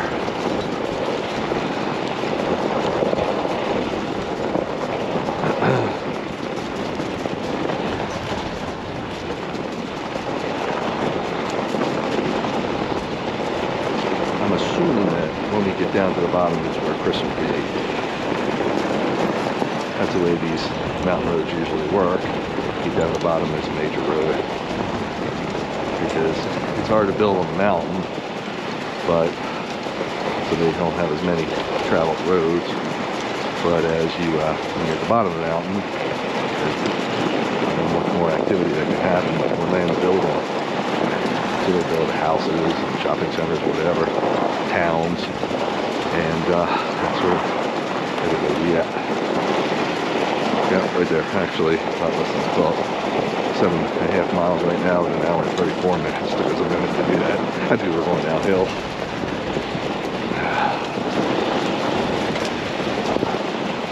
So Lola's wearing the camera now. So what I'll do is, with the camera views, they're really incredible, and we're using right now. Hour 35 minutes completed. You've covered 7.56 miles. Your current speed is 7.8 miles per hour.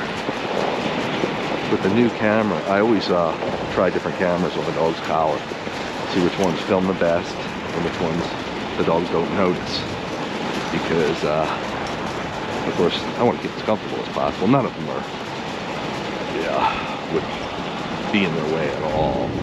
Just sometimes when we're free ranging and they're running off leash, they feel the camera, feel something on their neck, and they say, I want to rub it off. They just roll.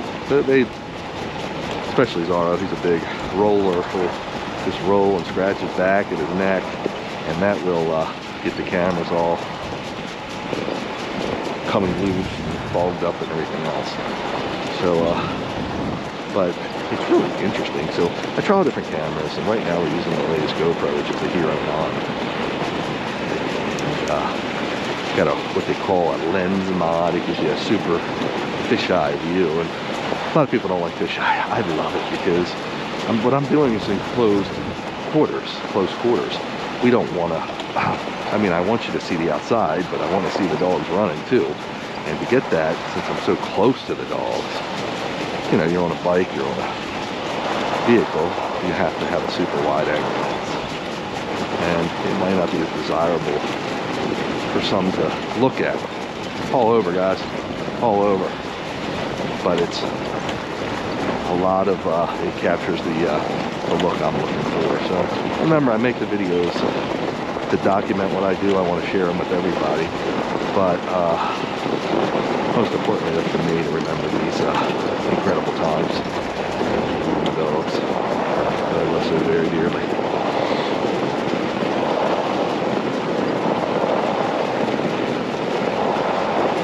Keep threatening to do a series on cameras because I'm not a photographer or videographer, but I've learned about so many different specialty cameras to do what I like to do. And a lot of times I'll watch reviews before I buy a new camera or to understand how the camera I get or I'm going to get works. And almost all the reviews just miss the points that I'm looking for. So I mean, I could be a weirdo, and maybe most people don't look for the things I look for, but the points I'm looking for are very hard to find, really, and to get at least all on one camera. So what I do is I keep all my old cameras, and I still got Hero 2s. I might even have an original Hero, the first GoPro. Going back, I guess, 15 years ago or longer. Now they're up to Hero 9s. Now they're bringing them out every year. It seems like back then they were bringing them out every 3 or 4 years, maybe, I don't know. But I'll keep old ones because though they don't film in as good a quality today and don't have all the features, sometimes they have features that are discontinued in new ones for some reason. So, and not just GoPro, like Kodak, Bird cameras, Sony, Chinese ones that I find on Amazon. I try all of them, almost all of them, because you'll find that they have a specialty thing about them. Each one has their own little niche in some way, and you got to find it and see if it's something you might like for what you're doing. Now we're 108 miles right now.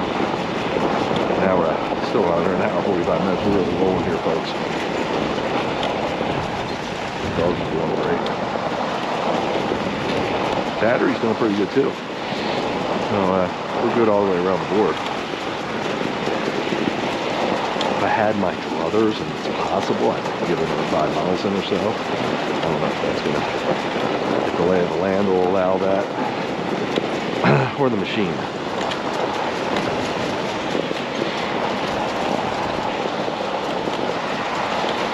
Still only at 420.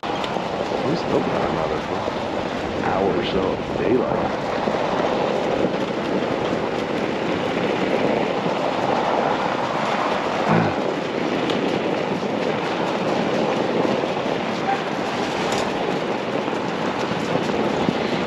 Look at what Scott's doing. It's really incredible.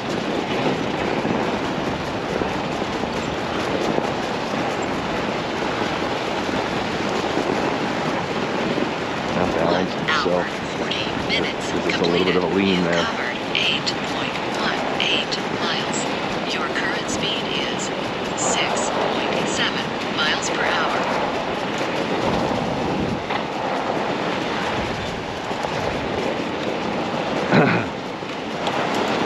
So heard him right. Snowmobile. Gee, it's behind me. Oh, guys. Oh, guys. Howdy. They bite? No, they're friendly. You're, Chris? Yeah. He's stuck back there in the parking lot. No way. Yeah. Shit. How far is that from here?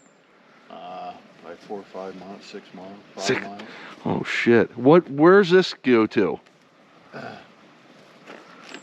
Well, I'm not sure. I'm not that familiar with this. You're not? No. If we, you know, the problem is, you know, if he gets, he said you're going to a reservoir or something. You know? I was gonna. He told me I'd run into him at about 9 miles. He was gonna be. I've done about 8.5. Yeah, I'm not. I mean, I could run up here. I don't know where the closest. But he's stuck. He can't do anything, huh? No, unless he gets pulled out. You know. He's got to be winched out. Yeah, somebody pull him or something with a chain. Oh shit. That's quite a setup. Oh, thank you. So, you got to go back up that hill that we came down. How? I'm not that familiar with this area. I don't know if I have a map on me or not. He said Chris is stuck, dude. You know, I don't know if you get pulled out or. This happens, so if we can find a. Yeah, the problem is, I don't know where this goes to.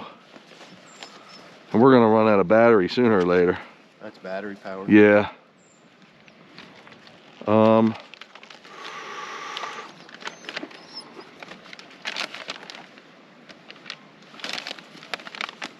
So I don't know what to tell you other than I could. I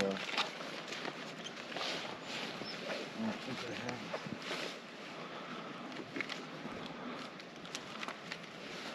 a map. You know, I just gotta drive around till I find a road that I know. Huh.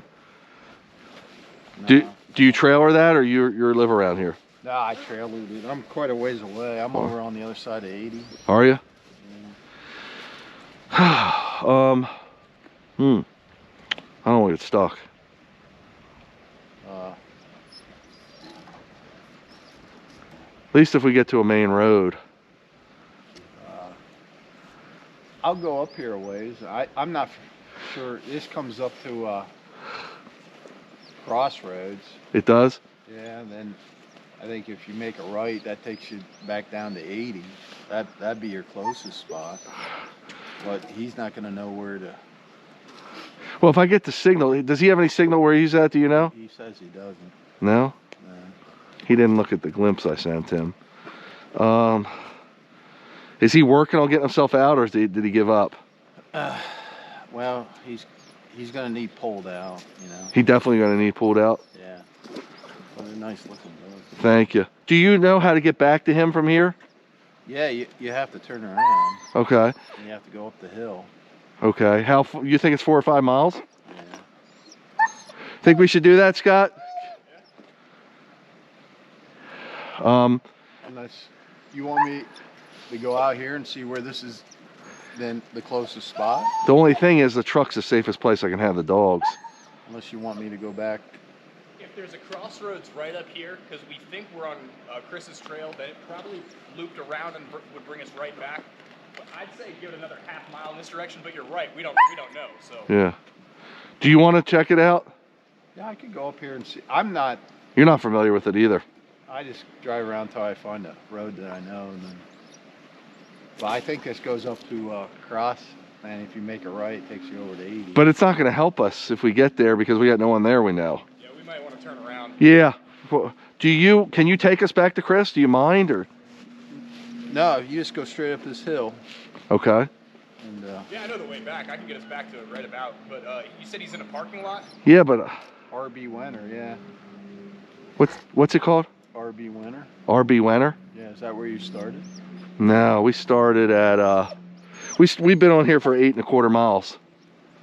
1 hour. You don't think it's 8 miles back, do you? Minutes It might be completed. 6 or You've 7. covered I don't know. 8.23 miles.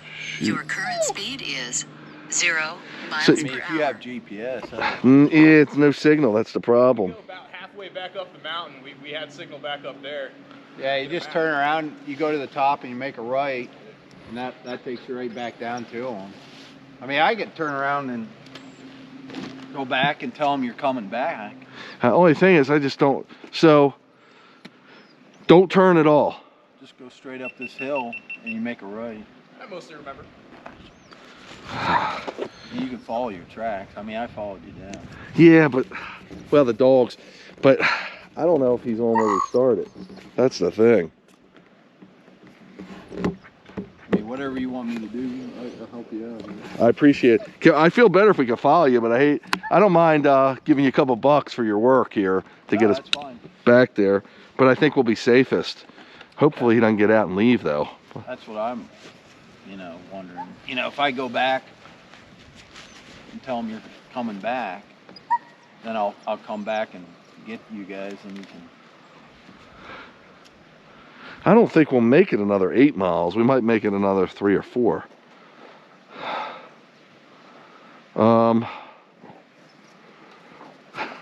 Whatever you want me to do, whatever you think's best. I appreciate that. So the parking, because we took a turn. Yeah, you go up this hill and you'll come to you want to make a right. I don't know what it's called, and that takes you straight down to where he's at. Really? Yeah. You just go up this hill and make a right. I mean, it's quite a ways. Is it? Yeah. That's what I mean, if I go down to the parking area and tell them you're coming back, then I'll turn around, come back, and see how you guys are making out. I just want to save the battery. I don't want to go. Maybe we should just wait here for you. Okay. But that'll take you a while, won't it? Probably half hour or so. Think so? I mean, if you want to wait here. Yeah, I think that might be best. Okay. I mean, I'll turn around and go back and tell him you're coming back to where he's at. Yeah. Do you have any marking ribbon or something I can mark where to turn for you guys? I got some Coke bottles, but I hate the litter. But yeah. I can set a. Okay. But you're gonna come back. Yeah, I'll come back. Okay. I mean, if you don't think you have enough battery to go back. Well, I think at least if we're following you, we got a chance. Okay. Whatever you think's best. Yeah. Unless you want me to go up. Well, if he's stuck, and I don't know. I don't know. Yeah, I can't get the dogs anywhere if he's stuck. He has a trailer on hook, and he's trying to get himself out, but he slid over towards a tree. So.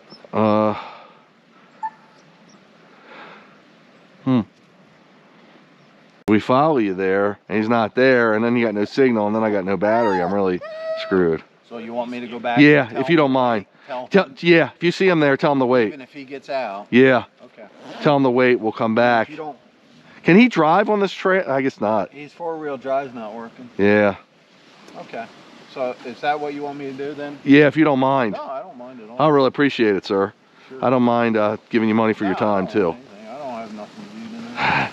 I enjoy just riding around. Like I said, I'm not familiar, but if I think you go up here, make a right, that takes you down. If he's gone when you get there, that's what we'll do. We'll go up there.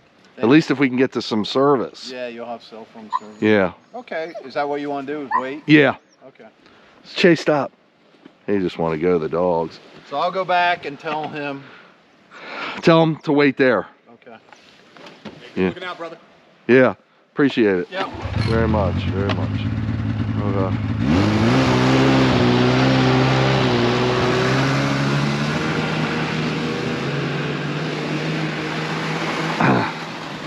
Should we turn the batteries off? Probably. He's gonna. Hey. That's probably the car I heard. Yeah. Chase. Okay.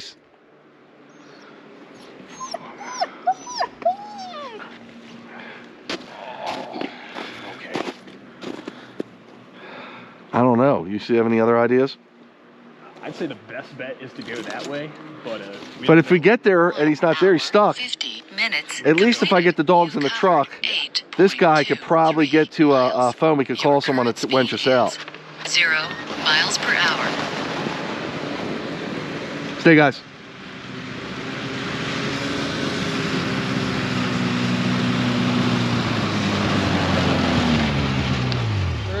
crossroad right up there. I might recognize the street sign, then we should definitely go. So, But that won't do us any good, really, right? If I recognize it, I will. so you still want me to go? Yeah, if you don't mind. Okay, you're gonna. Either way, I got to come back this way. Okay, yeah. But you're gonna wait. Oh, I'll wait, yeah. You're gonna wait up there at the crossroads. Yeah. But your quickest way would be go out to 80. Go up to the crossroad.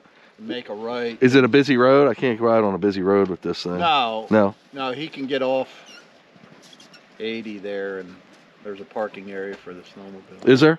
Okay. I think that would, and it's more flat. And you're probably not going to burn as much battery. Okay. But, okay, I'll go back and see how he's making out. Really appreciate it, man. Yeah, no problem. Thank you so much. Good.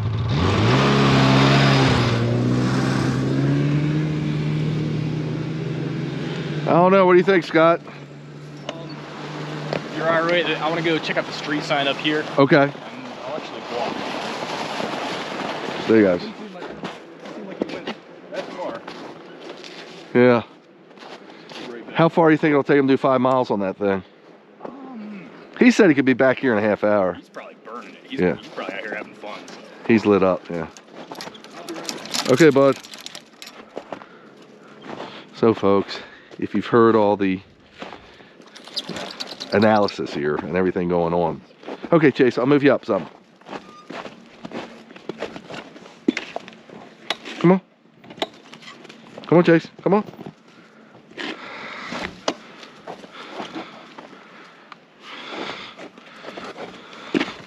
Okay. Come on, guys. Come on, guys. Come on. Oh. Oh. He didn't want to stay where he was at because... G over. G over. G over.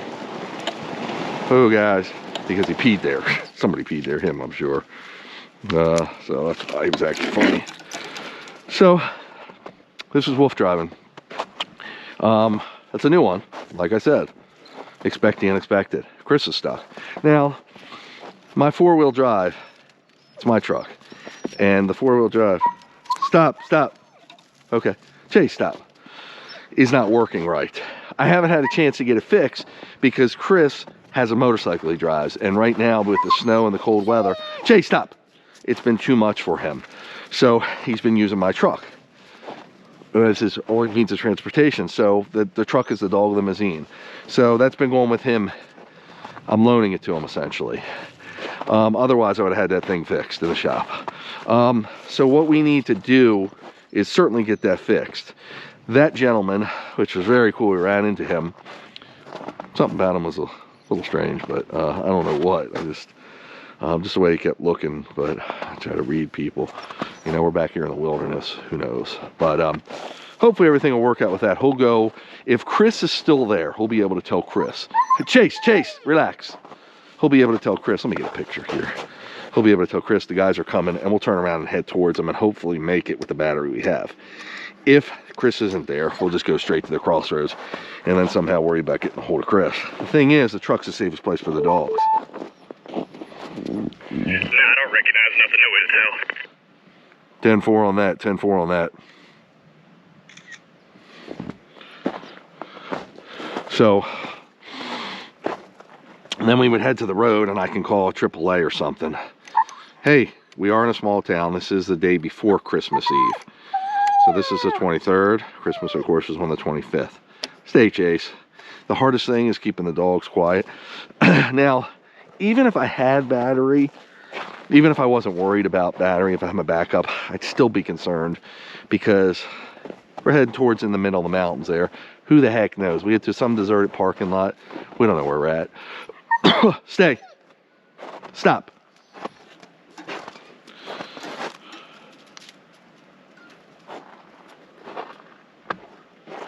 So dogs are perfectly fine. It's not that cold anyway. They can go 70 below zero. So I mean. 1 hour, 55 minutes. Complete. Hey, Chase, stop. 8.25 miles. Your current speed is 0 miles. What the hell was that? Kick the snow.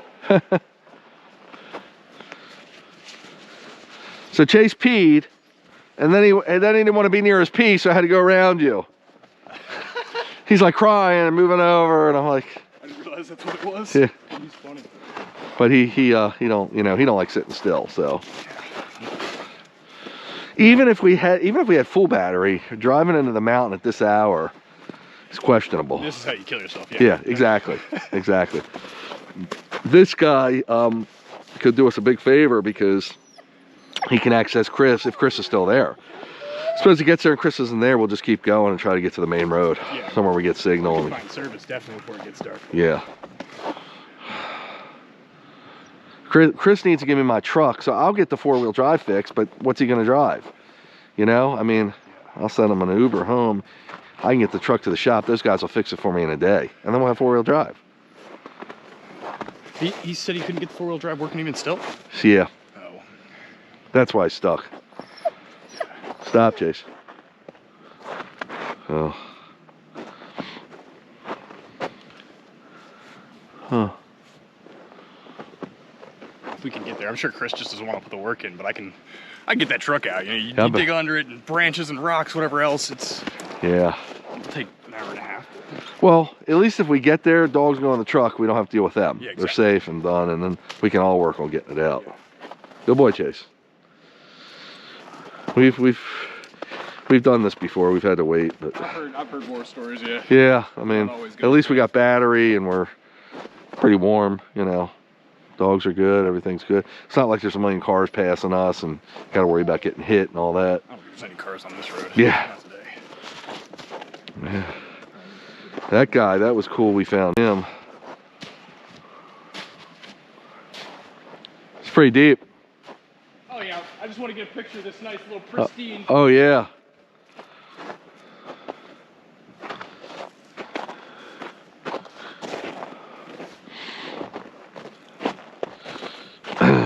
So it's a waiting game at this point. Again, the most important thing is the dogs are safe. And they're not extremely happy. These three don't mind so much. It's Chase. He wants to go. He's a very athletic dog. They all are, but when he realizes that we're gonna chill for a couple minutes, he might give up on whining. And that's why he's whining. Even if I had full batteries, like I said, I don't like the idea of just running into the mountains at night. 'Cause we could be running all over these mountains and just never find Chris. Again, when we used to do much of our dog power go-kart biking adventures, we would separate from Chris all the time, and we had some scenarios that were hard to work through. And see Chase licking his paw. This minimal, he's checking the snow.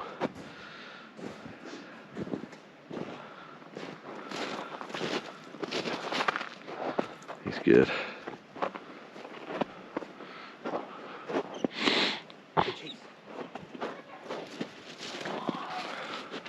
Good girl, Lily.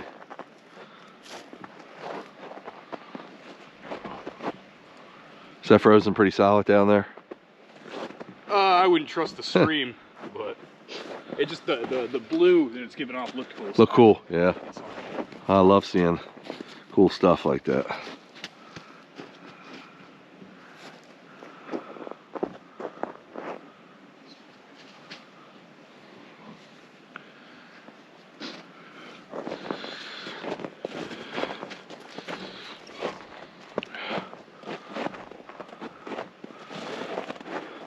She had a double whammy, no signal. If you had signal, we'd be good. Crispy, you can't hear me, right? Crispy, you can't hear me, right? Is your walkie still on? I didn't hear that. Okay, you heard that? Oh.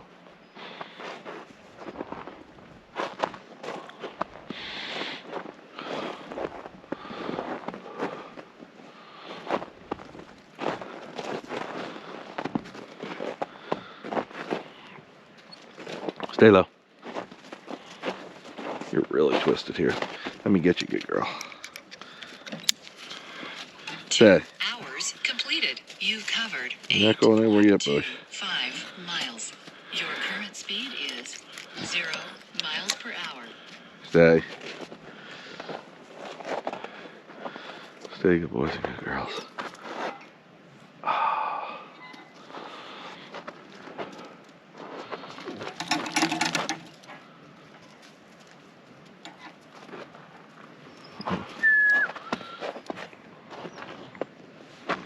Hey, when you're done his carabiners, Funkadelic, fix it, please. I just hurt his. Chase, yeah, I just fixed hers. It's scratching him on the back. Yeah. Oh, yeah, I see it. He's so good at pulling. Yeah.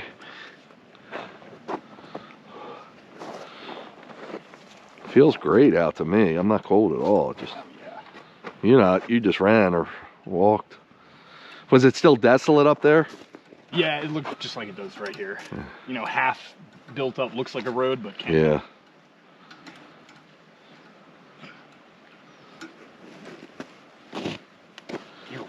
I'm doing it wrong.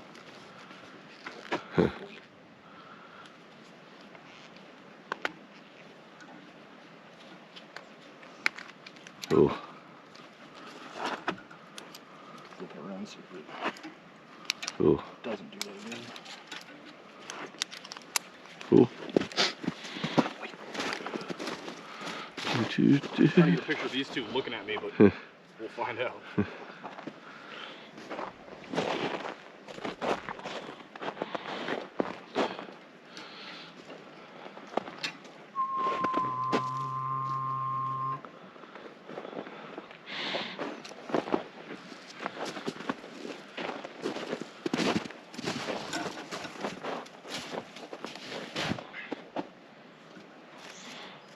Yeah, good girl.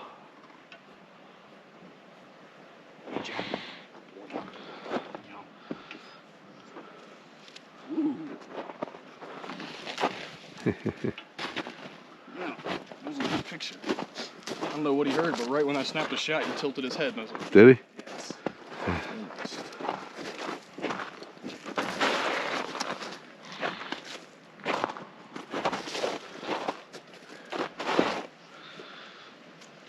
Yellow.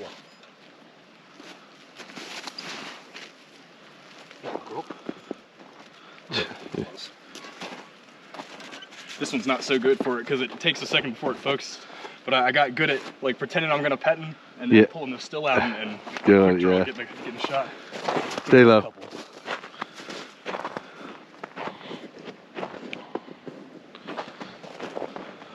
It almost feels like it's getting warmer. I know. Yeah, we don't have to worry too much about temperature.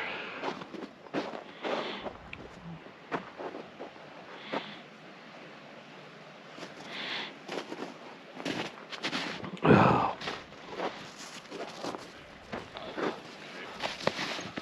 I'm just gonna throw a snowball at the ice to see if it broke. Snow's trash. It won't make a snowball. That's you.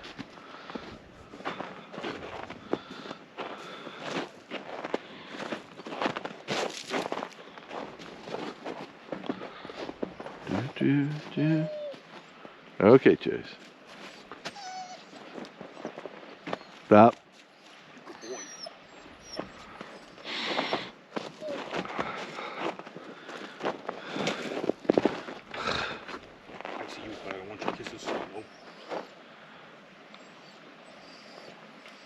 I can hear that stream now. Couldn't hear it before.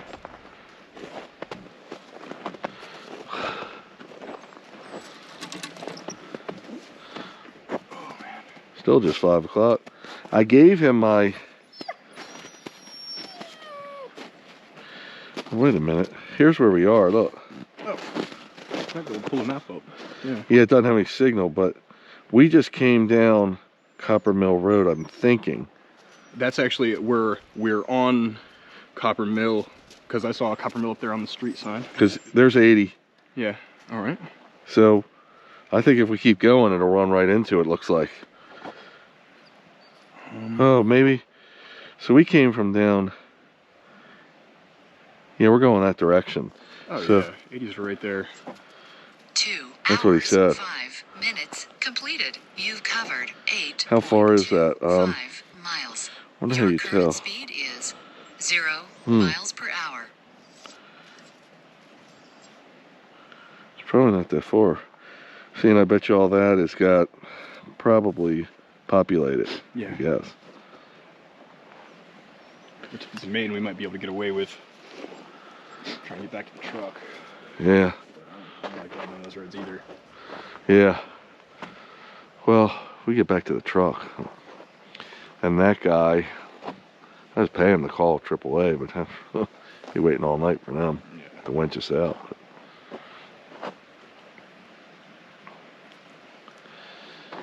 Yeah, he shouldn't have been back on these roads without 4-wheel drive. Yeah, definitely. He knew it too.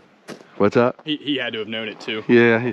But I mean, most of it was good back there, so I'm sure he just hit a patch of black ice and probably hit a drift like I keep doing. Yeah. But, because this stuff he should be able to drive on, don't you think? Easy, yeah, this stuff for sure. It's just once you're over the edge, it's over. It's over.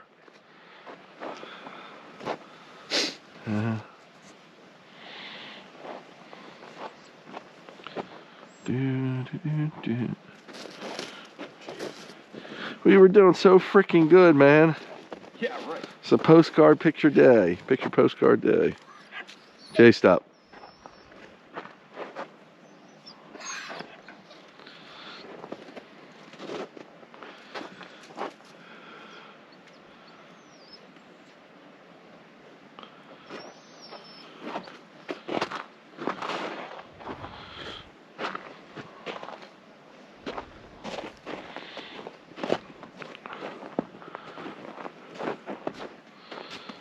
Jeez. Only 2 hours we've been out here. Yeah, it wasn't long at all. Yeah, 8 miles. Yeah. 8.25. Decent distance, but. What's that? Decent distance, but I figured we were going to be out here another hour. Yeah, we could be. If...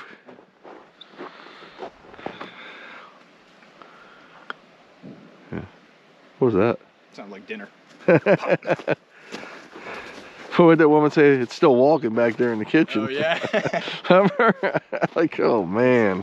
That's what I want to hear, though. I want them oysters still bubbling. I love oysters. Oh, yeah. Wow, last time I had them, I got some bad oysters. Did you? It's hard to go back after. Really? I used to slurp them down. Real? I love slurping them down, dude. Well, I think you're better off. You won't get a bad one if you get farm raised ones. Yep. And they have in Annapolis, they have this fatty patties. They're called. They're so freaking good, man. Yeah, and I could suck them down like Coca-Cola. It's raw. Oh, so it's one of the dinner plate size ones, isn't it? No, it's not that big, but it's like that. Yeah. I've seen huge ones. I get like 8, and I feel good after that. It's real healthy too. That's so good. Yeah, that's so. I love oysters. Yeah, I don't think you take a chance of getting sick on farm raised. I don't think it was the people we bought them from. It's that we threw them in the back of a truck and raced them down as best as we could. Yeah. And then the 3-hour drive into Mississippi. Yeah. Whatever. I just haven't been able to look at oysters after. Really? Yeah, I know. Once you get some bad ones, it's brutal. Oh boy. Trying to think, I always try to think when we get stuck what we can do to avoid this in the future, but if we had the 4-wheel drive working, we'd avoid it. Yeah.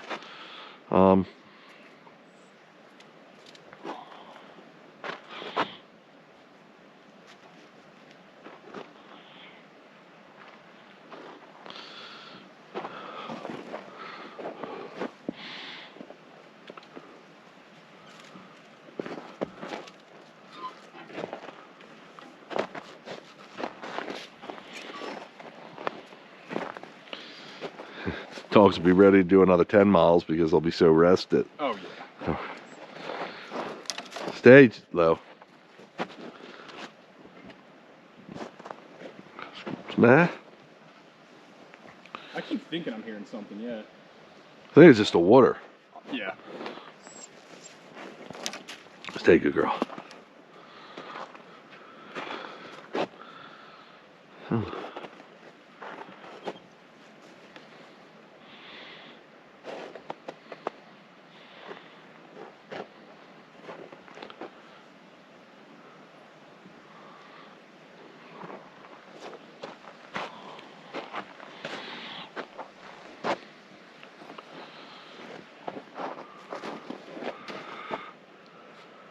Hours, 10 minutes completed. You've covered 8.25 miles. Your current speed is 0 miles per hour. It's a waiting game.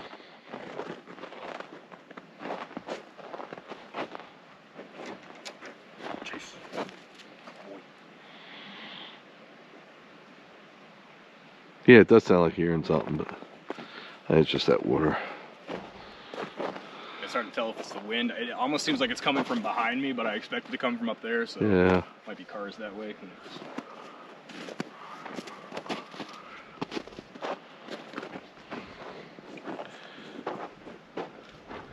Well, at least we're conserving battery. We're not using it. Yeah. Hopefully this guy will give us an idea where we need to go.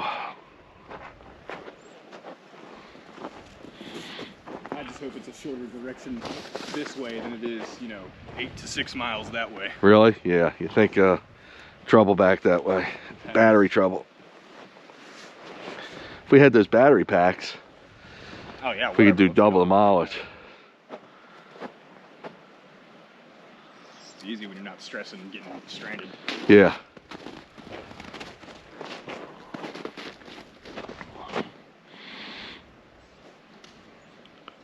Got to get that four-wheel drive. He's got to give me that truck back so I can get it fixed.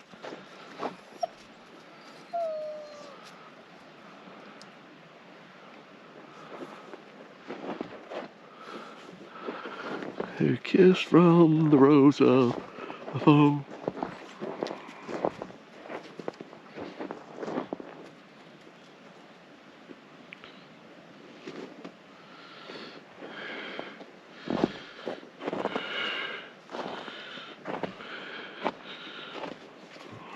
Now that your rose is in bloom, the light hits the gloom.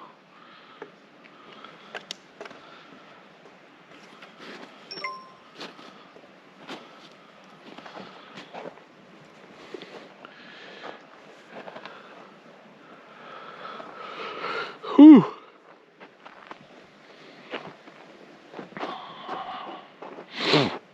Good boys.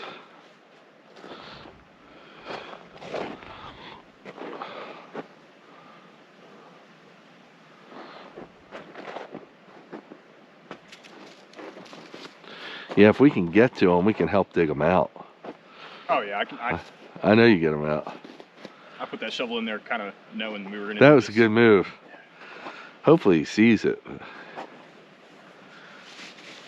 He knows it's in there. I actually said something to him about it. Oh, okay, cool. He might have already tried using it, but Oh. I just don't know. Yeah, but he to don't use dig like you dig. it. Exactly, that's what I'm saying. Yeah.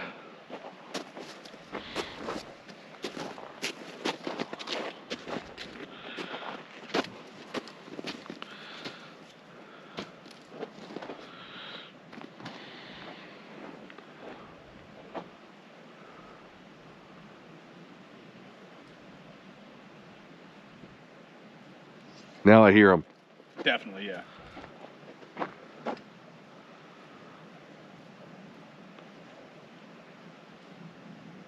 That might be a plane, dude. I think we got spoofed.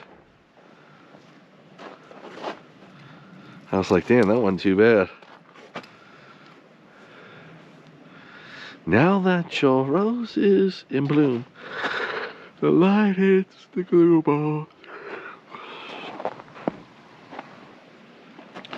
So we're probably a couple miles from near 80, dude. Yeah. I mean, as far as the main road goes, we're in a really good spot. I just don't know how close we are to Chris. That makes it so much easier.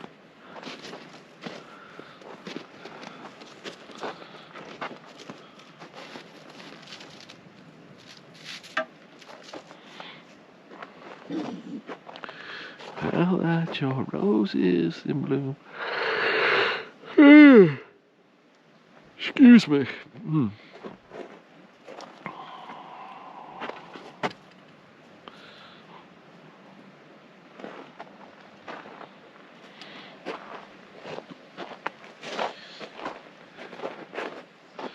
You doing anything for Christmas or Christmas Eve or? I'm sure I'm gonna get together with my mom and my sister and everything like Oh, that. that's but cool. I haven't- Does your sister live at your house with you guys? No, she lives with a friend, but her kids are always over. She's got a 2 hours, daughter and a son, 15 7 and minutes 3, I completed. think. Oh, wow. Covered Oh, cool. 8.25 Cool. miles.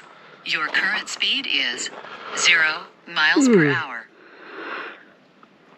Good boy, Chase. He's chilling. Finally. He figured it out. Yeah.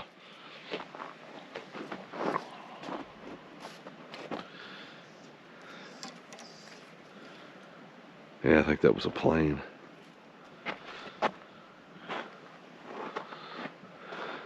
I'd love them to come and say, Chris was up there. Yeah, Oh. I was like, what the hell?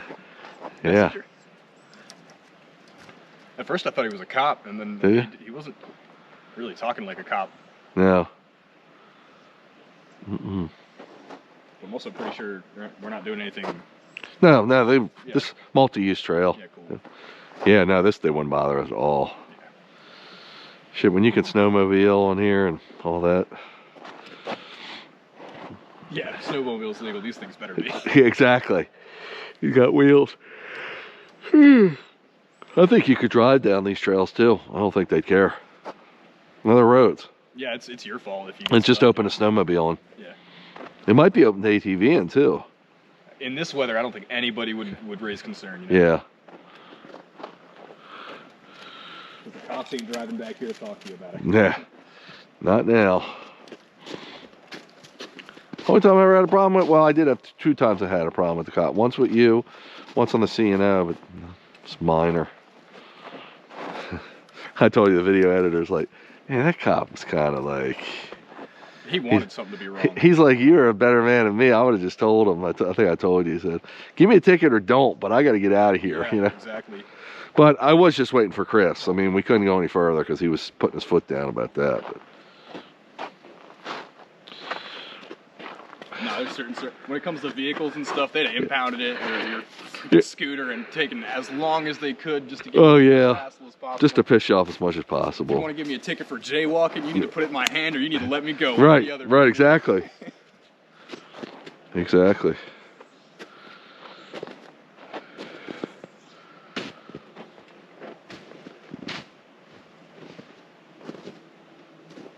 I love the snow. It makes me feel like such a kid. Oh, yeah. I kicked that shit over there and fell on my back, laughed at myself. It just didn't even hurt. It was great.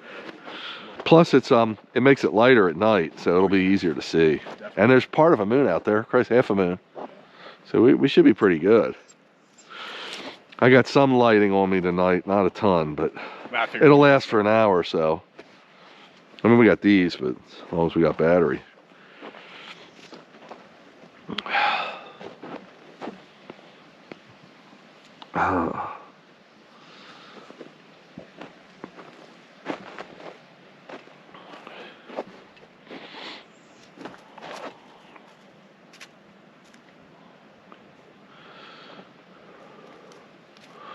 Now that your roses.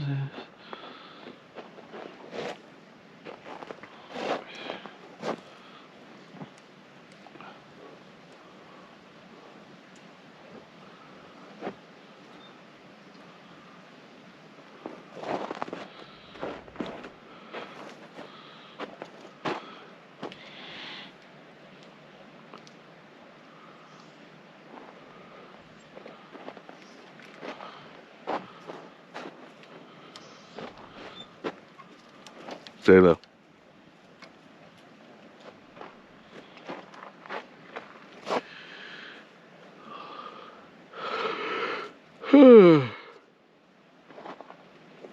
They learn patience from this.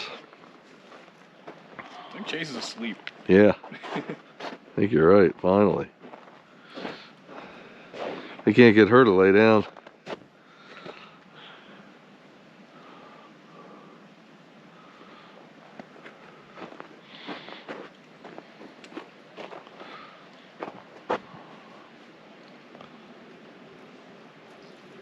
That's definitely him. Yeah.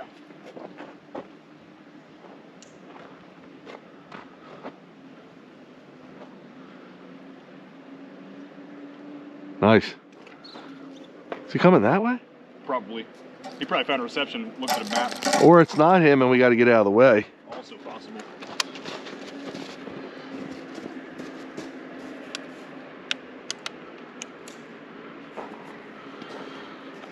Hours, 20 minutes completed. You've covered 8.25 miles. Your current speed is 0 miles per hour. Yeah, they're coming pretty quick, so. They'll see the light. Move that butt in. I can move over, too. Looks like they're going that way. It does? Yeah, I don't think they're coming down here. No. Cool. Shit, I thought that was him. Yeah. Stay with this. I'm gonna shut yours off.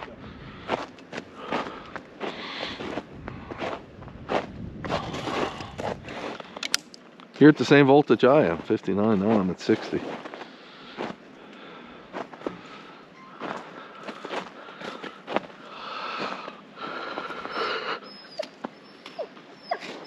Chase.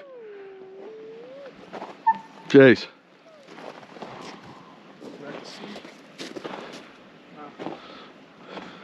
It was so cold he fell asleep. I saw it.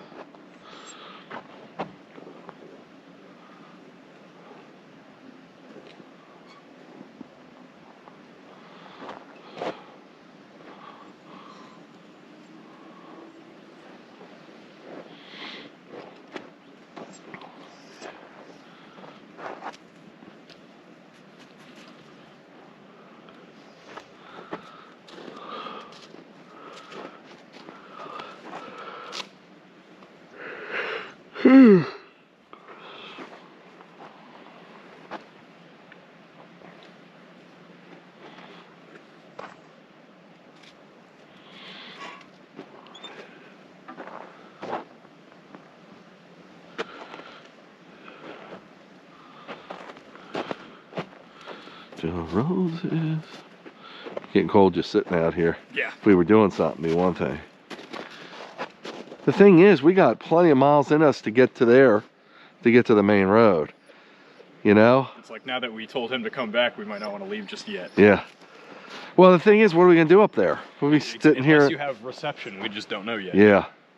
I mean, at least with him, you can run him around. I mean, I don't know how much gas he can go on. Yeah. But he's got to have his car somewhere close by.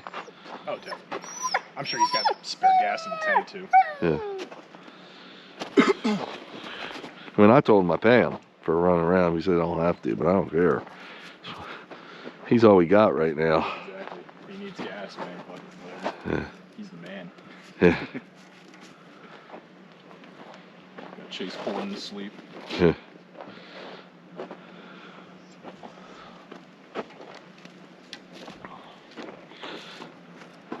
Yeah, if Chris isn't there, we're just going straight out there. And I did send him a glimpse. So if he gets, but he hasn't viewed it. Well, that I know of, because I don't have great reception now. If he gets any reception, he'll be able to see where we're at. I can't expect Chris would leave the truck without first contacting you. Yeah. But if he had a plan, he would. Yeah, I mean, he can leave the trailer. Yeah. And that don't have nothing in it really now. We got the scooter, so. Is that those guys or is that our guy? Still sounds like that direction. Yeah. I feel like that kind of sounds more like his than the other three we You think? heard, but You think there were three? Mississippi, there's You think there were three? It sounded like it. There could have been two. There was definitely more than one. Yeah.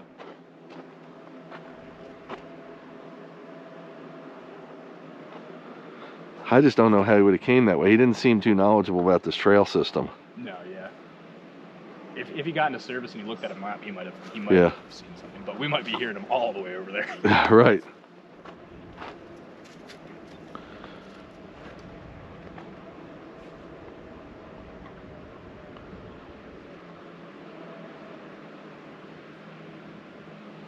The one thing good is that's probably a main area up there.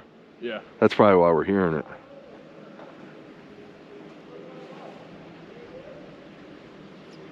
Hey, stop. Now I hear something down there. Oh, yeah. I wonder if that's him. It's, you know, it echoes. Oh, yeah, there's no real way to tell when you're in the mountains. It could be bouncing all kinds of things. Just be ready if they come up here. Yeah, definitely. I see the lights. 2 hours, 25 minutes completed. You've covered 8.25 miles. Your current speed is 0 miles per hour. Probably sounds like 100 of them, dude. Yeah. I see lights, lots of lights now. They're coming this way. You should turn your lights on. Are they?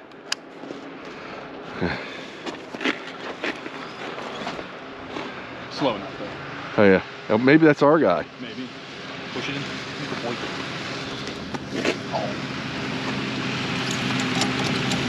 Good.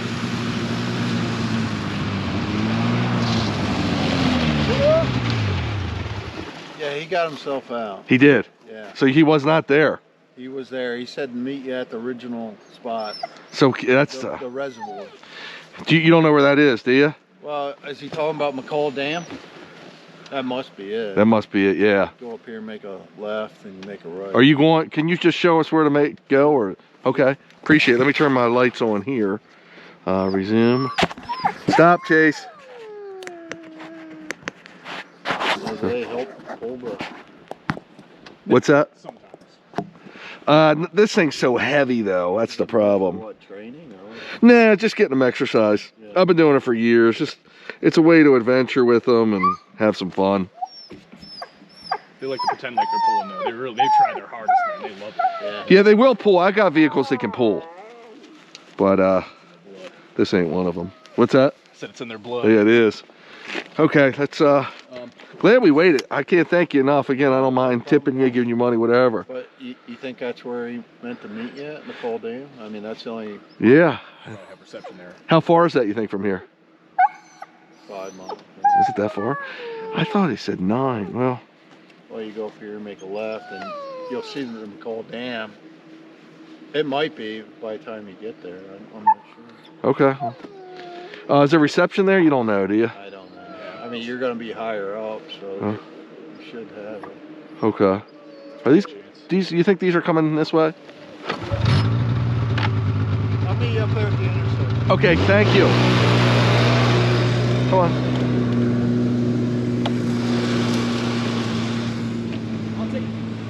I'll take the lead for now, but I guess when he's leading, I'll take your rear.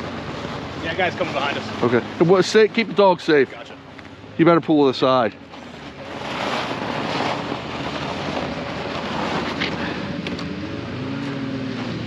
I got her. Cool. As long as he don't move, we're good. Yeah.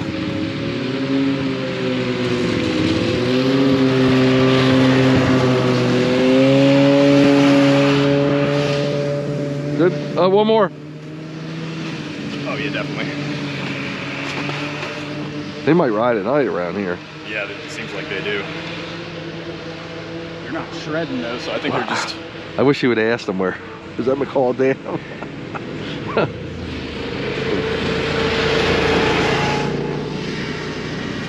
Is he coming too? Yeah, he's coming too. He's gonna take the lead, and I'll be right behind you.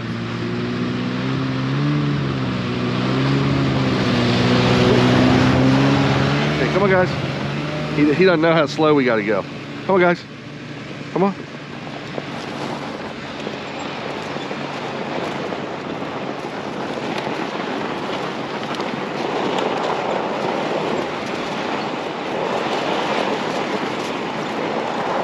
Okay, folks, so we're back on the road.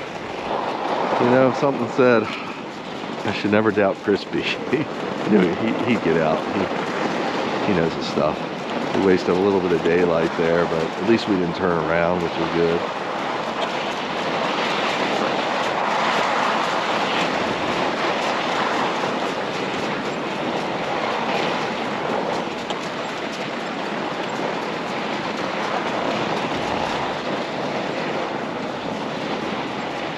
It's still quite an adventurous evening. We really don't know too much about where we're going.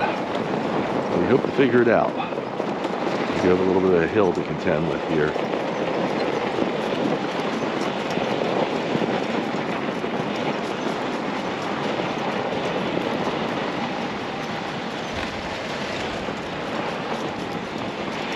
Yeah, we can only go so fast because of the dogs, but we won't keep you out too late. If you just show us how to go, I don't. Well, McCall Dam. Oh, guys. You think that's where you're supposed to go? McCall Dam. 2 hours, 30 minutes completed. Is that near the main road? 8.36 like I said, miles. I'm not familiar. Your too current familiar speed with this is area. 4.7 miles per hour. How would he get there? You can drive there? I Don't know. don't know. I mean, As long as we can find some service, you got the truck out, so anywhere works really. Okay. So like I said, I don't know what to tell you. I mean, you make a left here, and you'll go down probably 3 miles. Okay. You want to make a right, and that'll take you over to McCall Dam. As far as I know, I'm not familiar with this area that much. I'm wondering if we should just get to the main road. Where would you go to the main road? Straight? Yeah, 80 was, we were supposed to follow Cooper Mill Road, which is, it would be straight ahead, and I don't know if there's any turns. I loosely remember the map on your phone. How are you going to go when you leave us? I'm going to make a right.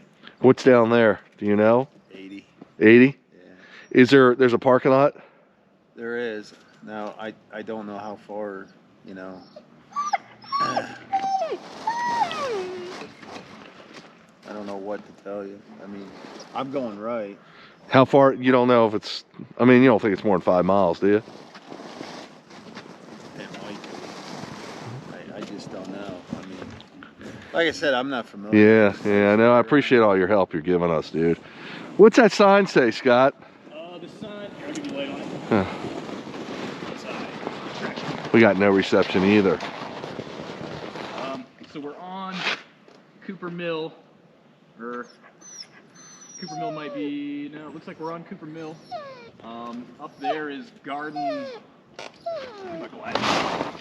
Hollow. Garden Hollow? That don't mean anything to us. Now, Garden Hollow, if you go straight, that takes you to 80 too. It does? That's probably shorter. Shorter? Yeah. When you say takes you 80, so there's it's not deserted out there. There's probably some. Well, I don't know what's over there at McCall Dam Road. I know that you go there, and if you make a right, they do have it paved. They do? Yeah, I mean plowed.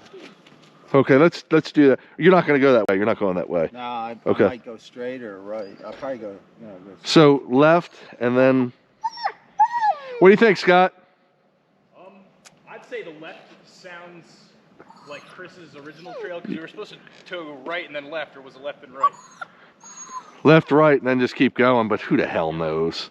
So McCall Dam's down there. Yes. Where, like I said, I go down here and make a right, and then that takes you up to where it's plowed. Paved. Okay. How far do you think till it's paved? Or plowed. I mean, it's probably Okay. 5, 6, 7 miles. Is it that far? Yeah. And if you go straight, it's another, 6, 7, 8 miles to probably. And how about if we go right? I think that's even farther to go to 80. Huh. Well, where do you think you're most likely to get reception? Cell phone. We did have some on Probably that straight. ridge we just left. Yeah. I mean, if you go straight up this hill a little ways, you'll be on top of the mountain. Is it a big climb? Yeah, it's pretty good. Is it as hilly to the left, you think, or? Well, it's pretty flat, and when you make a right, you kind of go up the mountain there, so. But the dam's got to be down low, doesn't it? There's a sign right out here at the end of the road. Okay, let's just go left then. If that's where he said meet you at the original spot, Hope that's it. Thanks for your help, sir. You're gonna be good? Yeah, man, we're gonna be as good as possible. I don't think I helped you out too much. No, she did. At least we didn't have to go back. I think, brother, trust me. Yeah. Okay. Hey, All right. Thanks a million, man. You'll be all right then? Yeah, I think so. We'll have to rough it if we're not, Okay. He'll find us eventually. Hey, have a good evening. But you want to give you some money, man? No, I don't want no more. I really appreciate it. Okay, well, you guys, Thanks. Look me up on the internet. Wolf Driver, WOOF Driver. Wolf Driver. Yeah. I will. Okay. Where are you from? Baltimore. Baltimore. Yeah. Yeah, pretty cool. Cool, man. Be safe. Yep, thanks. Thank you. Come on, Zaro. Haw. Good boys. Have a good evening, man. Thank you. Haw. 2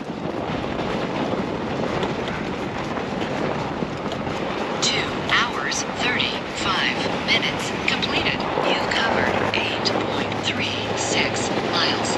Your current speed is 0 What's that? miles per hour. Then you get a little suspense in this episode.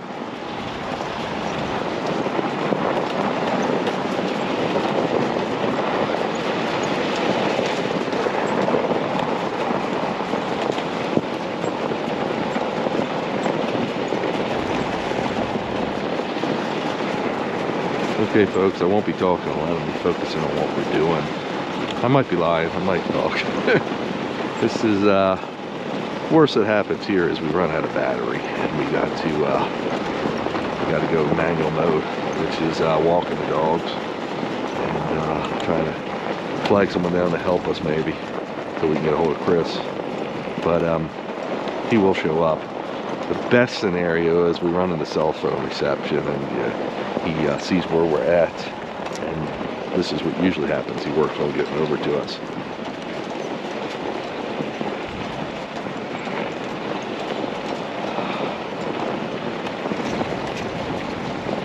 The good thing is we're getting dogs exercise.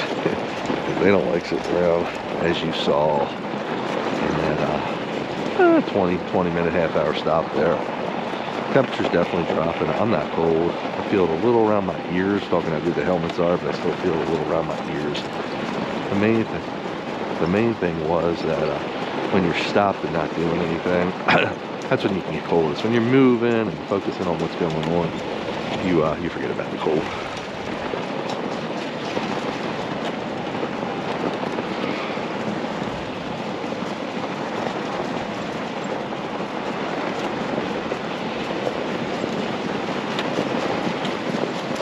Watch the cell reception on my phones here, so I'm definitely going to do that as soon as we see something, because he has the ability, once he finds us, he can get on these roads and pick us up, because the roads are not gated in any way, which is good.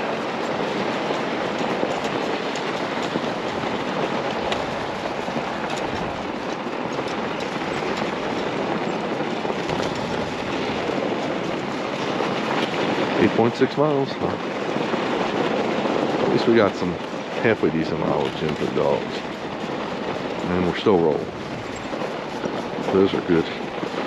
We're on a 2.5% grade. I'd rather be going downhill just because of the strain on the battery, but I don't have my druthers, and if you heard the gentleman, what he was saying, and what Chris told him, why he didn't ask Chris, do you mean the call?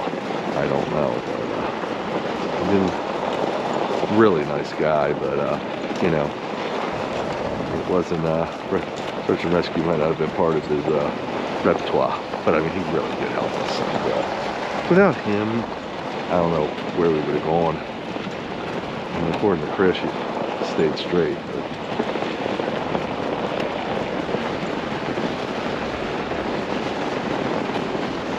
and we did turn left, so we really did go a little bit against the grain there. But he actually did say, go left. I think that was his, I think he said go left. So I think we're right, but who knows?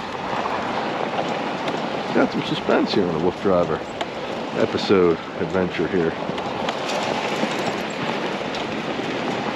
That nice little stop for the dogs, gave them water, gave them some energy, though they don't really need it. So basically I'm going to assume we're going to run out of battery, and he's going to have to come and find us. The thing about us having signal is he needs to have signal too. I've got a glimpse out there, so at least if he's got signal and I don't, we'll still be able to track where we were, so we can get an idea.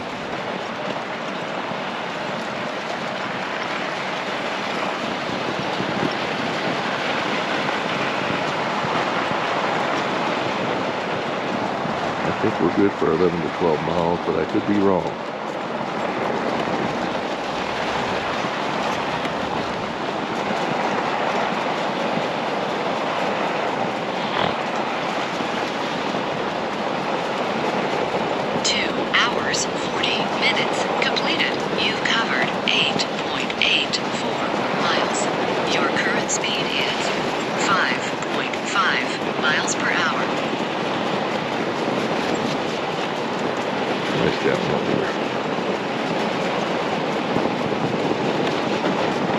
Without reception, seems like the world stopped, you know? A map, I guess we could get a map, but it seems so antiquated we don't even think about taking them with us.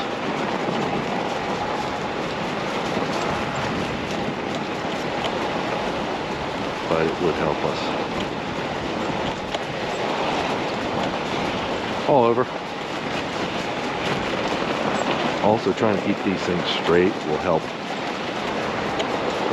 lessen the toll on the battery.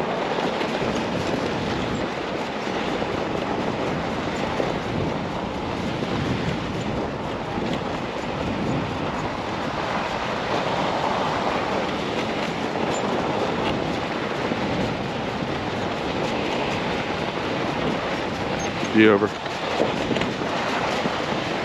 a little uneven here, folks. It's making me lean a little more than I like. But now it's back on the ground here.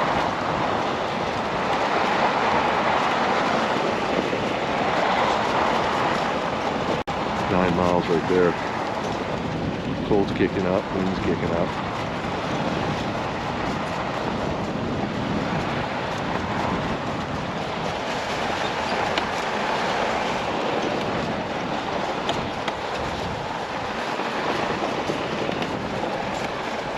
Come on, Jag. Jag's moseying along. He doesn't know we got a truck to catch. Dog limousine to catch. That's all good.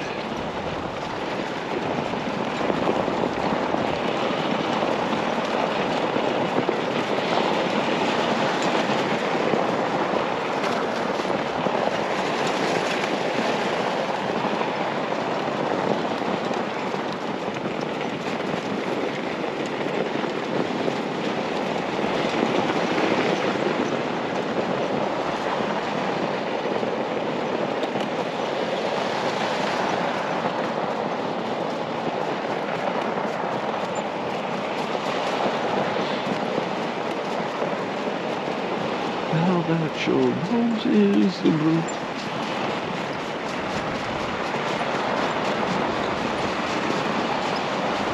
And that guy had no perception of mileage because everything was as 5 or 6 miles or more. I mean, it's possible, right? Hoping he's not.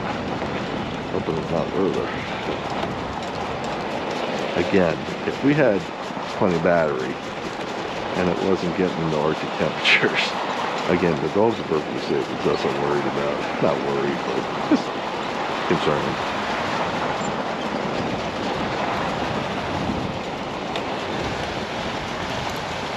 Good boy, Dagger. Good boy, Chase.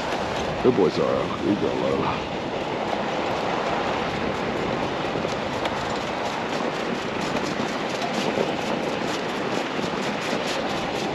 Well, we wanted a wolf driver adventure. We got one on our hands, folks.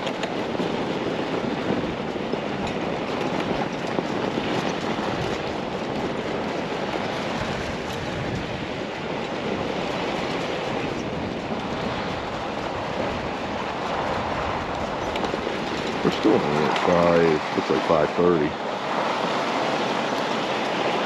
We went down 1,300 feet. We were over 2,000 feet before.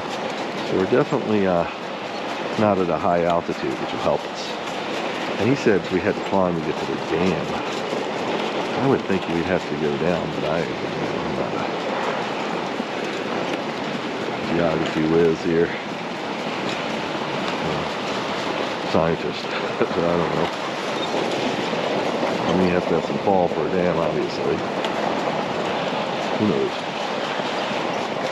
But I'm hoping the closer we get, that dude, don't burn up your battery, man. Yeah, I'll be right behind you when you slow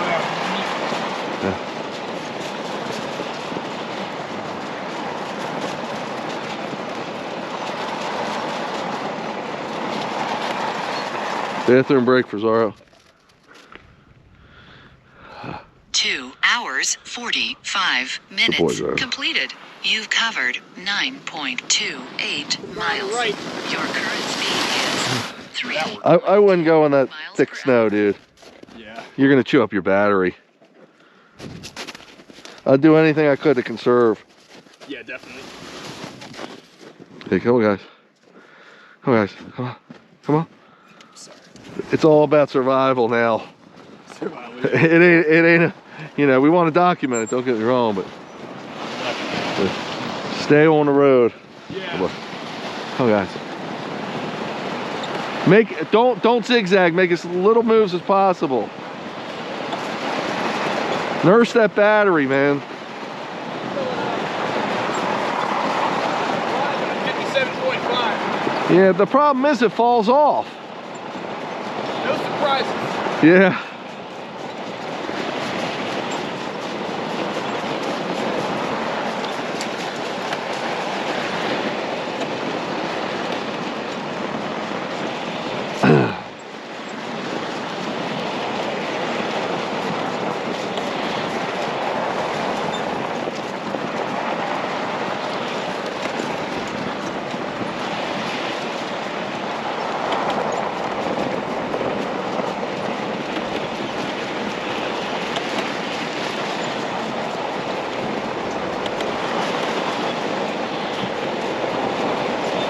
The best part about this again is getting dogs plenty of mileage in.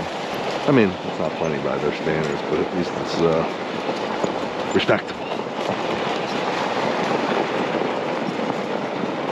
And if we meet up with Crispy soon, we'll be in good shape. It could be a long drawn out night if we're going to find them. As long as we can keep going, we'll find them.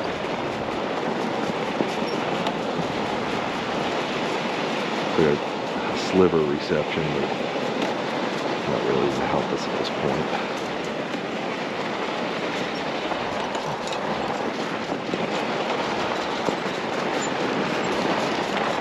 These little hills aren't so terrible in the battery, it's the big ones.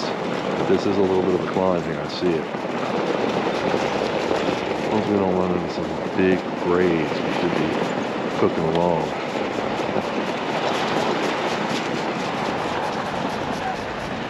Fourth gap trim.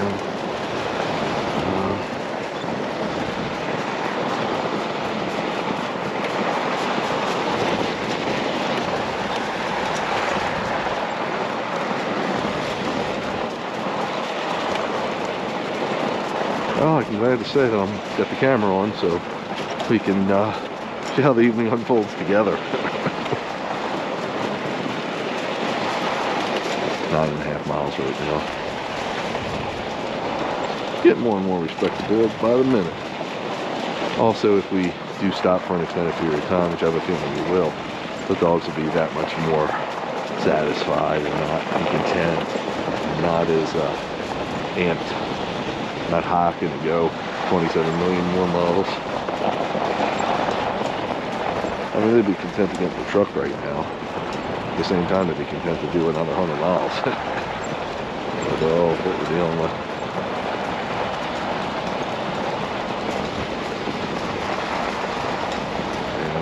Zeroed out on reception, but the other thing we could see is this little nocturnal wildlife. Not as much as you'd see in the summer. Bears are hibernated. Could be mountain cats out here. Deer are plentiful, probably. Owls, maybe. Don't know about possum and raccoons back here. Groundhogs are all hibernated, so oh, coyotes too. That's the kind of stuff you'll run into in this part of the country.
You couldn't ask for any better conditions.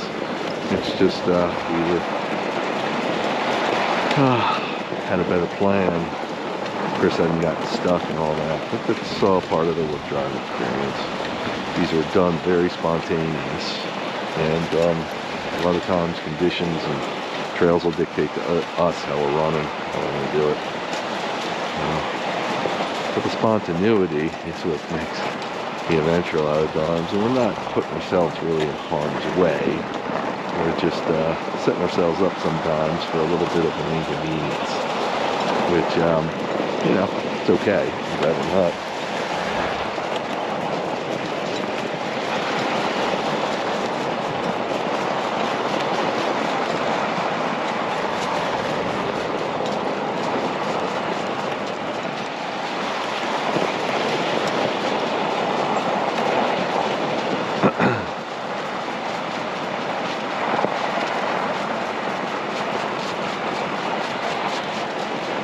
Sometimes, when it looks the gloomiest, it gets the brightest. So we shall see.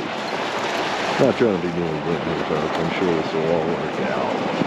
And main thing, the dogs will be safe. Me, not so sure. Dogs will be safe.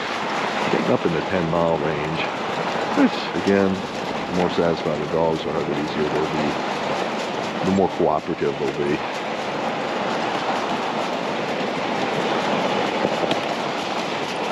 Getting some service here. What's that? You got service? A little bit. I wonder if I should stop and try to call him. Yeah. Ho, guys. Ho. Just a little bit. But now it went out. Well, nah. Nope. Went out on me.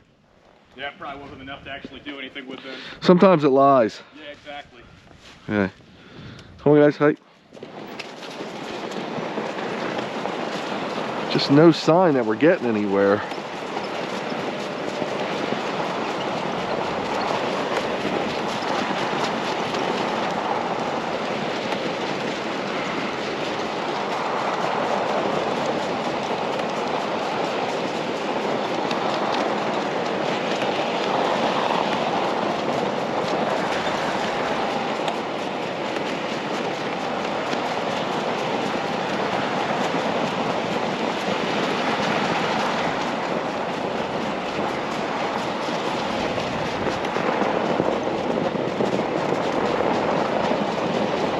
I know when I'm watching this video, I'll be very happy.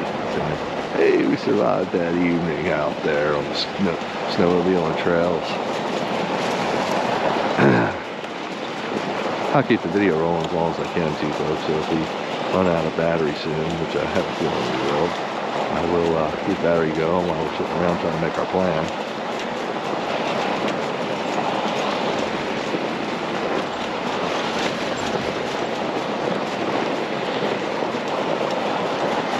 Temperature's probably about 30 degrees right now. Not cold. Feel good. And remember, when you're riding this thing, even if it's not windy, you're getting a little bit of a wind chill because the wind coming at you that you're creating.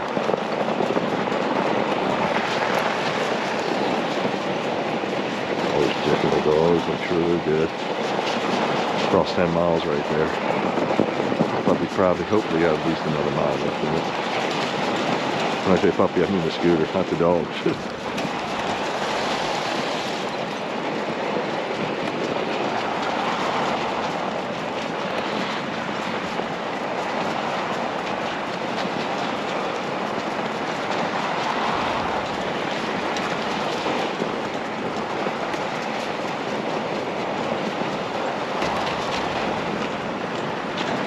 One thing we can do, which I didn't think of, is I could download the map. Usually we're not in these 2 scenarios. hours, 55 minutes completed. You've covered 10.08 miles. Yeah, we Your download a current map. speed is 3.7 miles per hour. Go down on the map. If you go out, you still have access to it. And I'll see. Sometimes one of my apps might be able to give me insight even without cell service and internet service.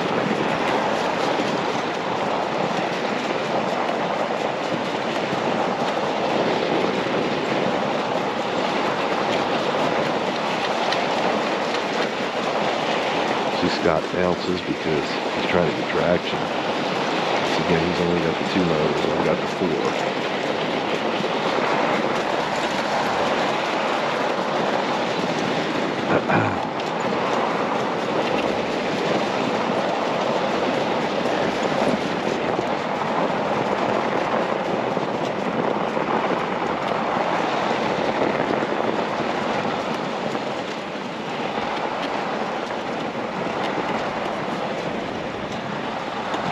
Be an hour. No, it's not. Some snow in the branches or some leaves that hung around. You will see snow. You will see owls. Sometimes the snow white ones. I'm sure they're around here. They're beautiful. We haven't seen any today, but we occasionally run into them. And again, that's why I document everything. I just think it's so special and interesting. And you can see all the stuff. I have a website called Wolf Driver Inspired. I've got a bunch of websites. Wolf Driver is, of course, my main website, but Wolf Driver Inspired has many of our sightings of animals, bears, cats, big cats, all that good stuff. Coyotes. Over the hill here. We could lose it here at any time, folks. Just doing our best.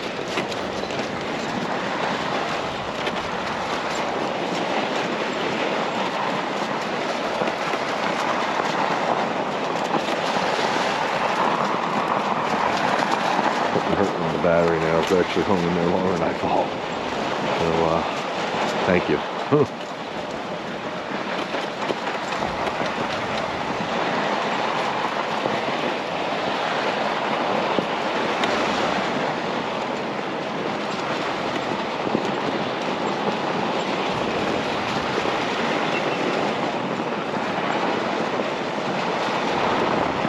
Could be one of my batteries. But not. It could be.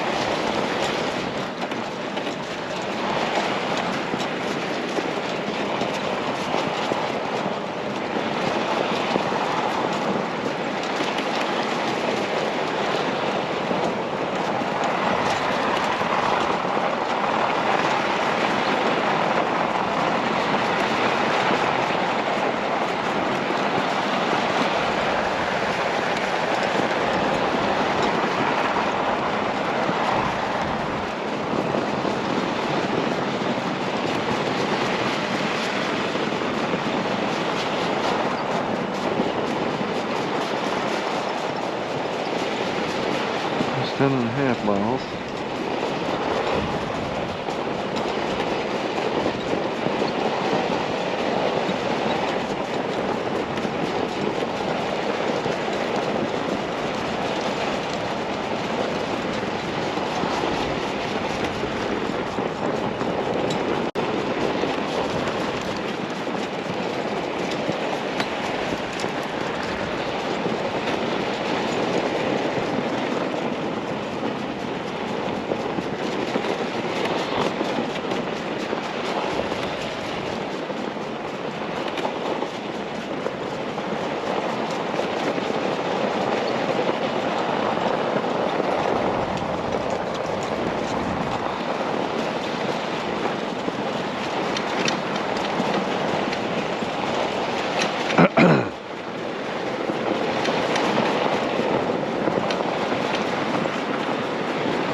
Getting dicey through here. 3 hours completed. You've covered 10.53 miles. Your current speed is 5.5 miles per hour.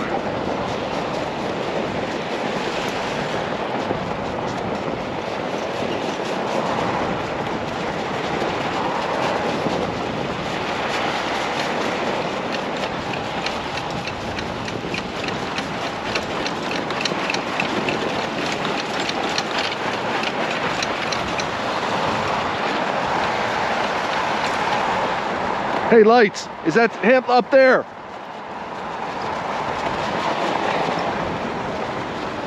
That's a road. Oh, that's snowmobiles. Same guys, but Hey, you want to stop and try to ask them?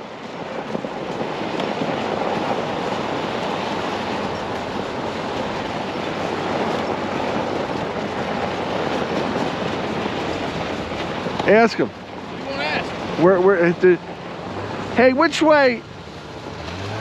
You're coming this way? Okay. Yeah, we're on the right road. The Call Dam Road. Okay. Okay. Go. Hang on, let them go.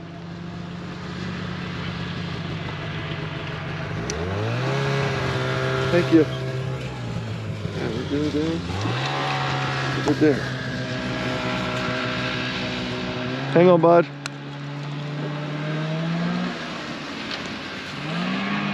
Well, there's people out here. That's a good sign. Okay. Come on, guys. Hike.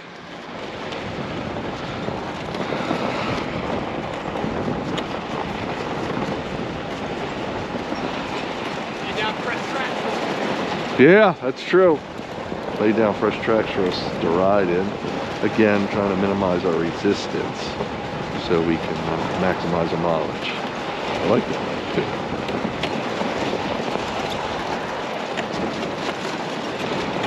I heard a little metal there. I was making sure that the dogs tether is still tight. They're specialized tethers that I've deployed. Making sure they're still secure, which they always are. That's why I use them. I've had tethers in the past that have released, and there are quick release ones too. They'll break under certain strength. So if you're riding in a place full of obstacles and you're worried the dog, you might catch the dog between it. It would release them, but they have their own problems, and when situations warrant that, we could use that. But I've used them a couple times and I didn't like the results. They tell you how strong they are, but you got to be exact, because if the dog twists a certain way, it can release itself, and if there's a scenario, there's other dogs, there's cars, whatever, that could be detrimental. So it's really something that I don't use, but I know other people do. Again, depending on the circumstance.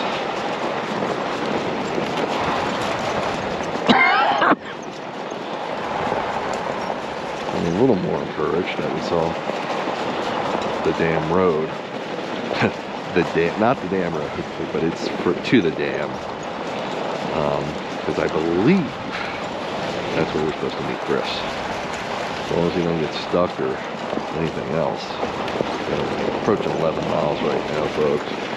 Motor's still hanging in their batteries, but I know it's short-lived. Probably have to hunker down soon and just wait. But we'll keep going as long as we can. Again, the closer we can get, the better. Ooh, mostly gone.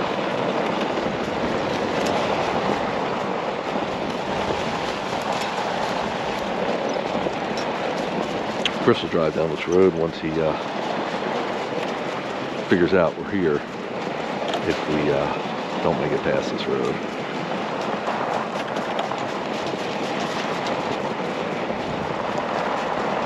G over. G over. G over.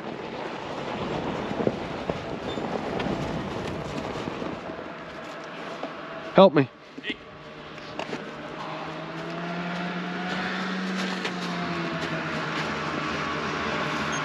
3 hours, 5 minutes. Completed. You've covered 10.91 miles. Your current Thank you. speed is 2.8 miles per hour.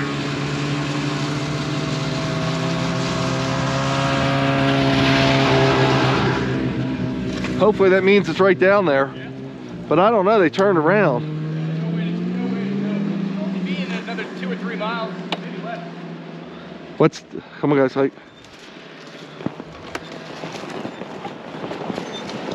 That could mean a couple things.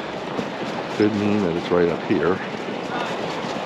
Could mean that it's closed off, so it should be comparable.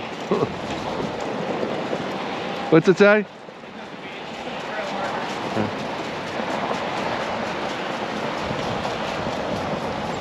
Somebody's house here. Hunting shack or something.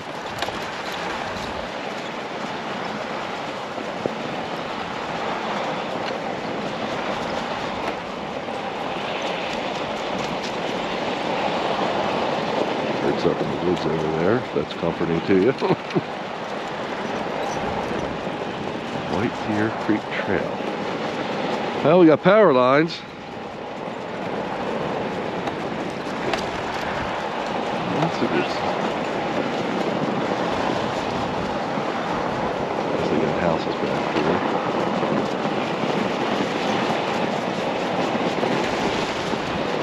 Well, we're still going, folks. Over 11 miles. Good for the dogs.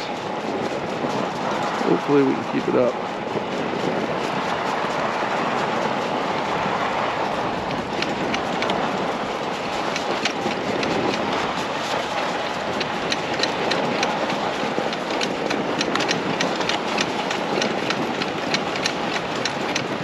Done. Battery. Yeah, I told you.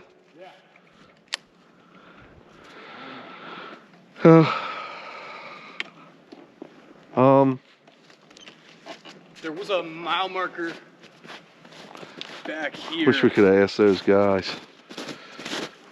No service.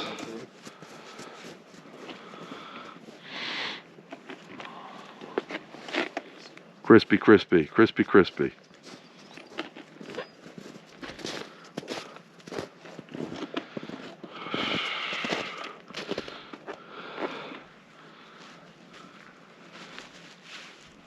We're done, dude.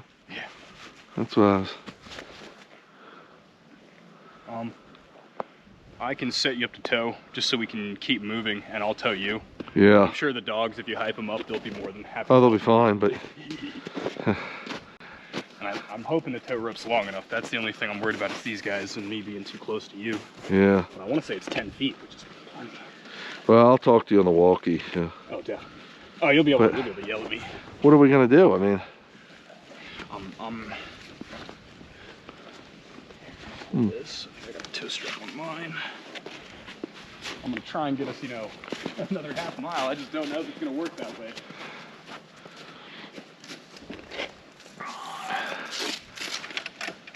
Could ask those guys to help us get help, but. Yeah.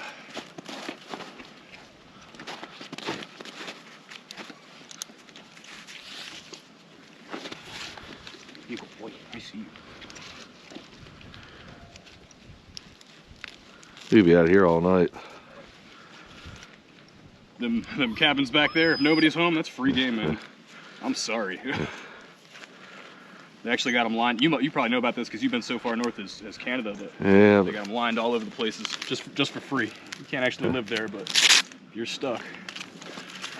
Come with canned food and everything. State sponsored.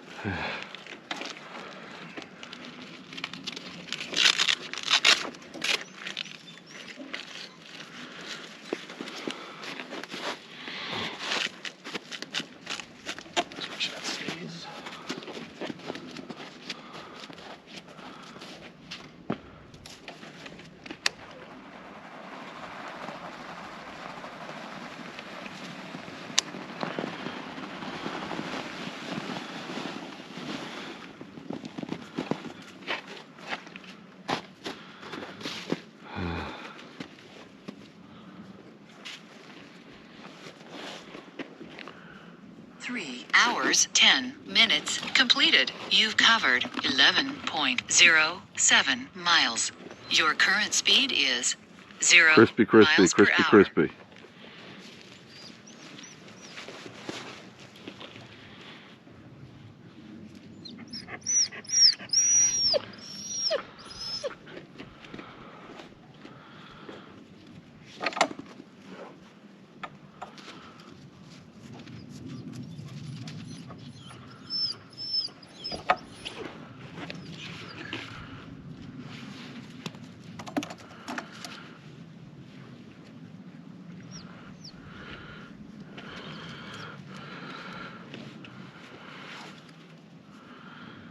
Chris should have followed that guy to us. Yeah, you should have.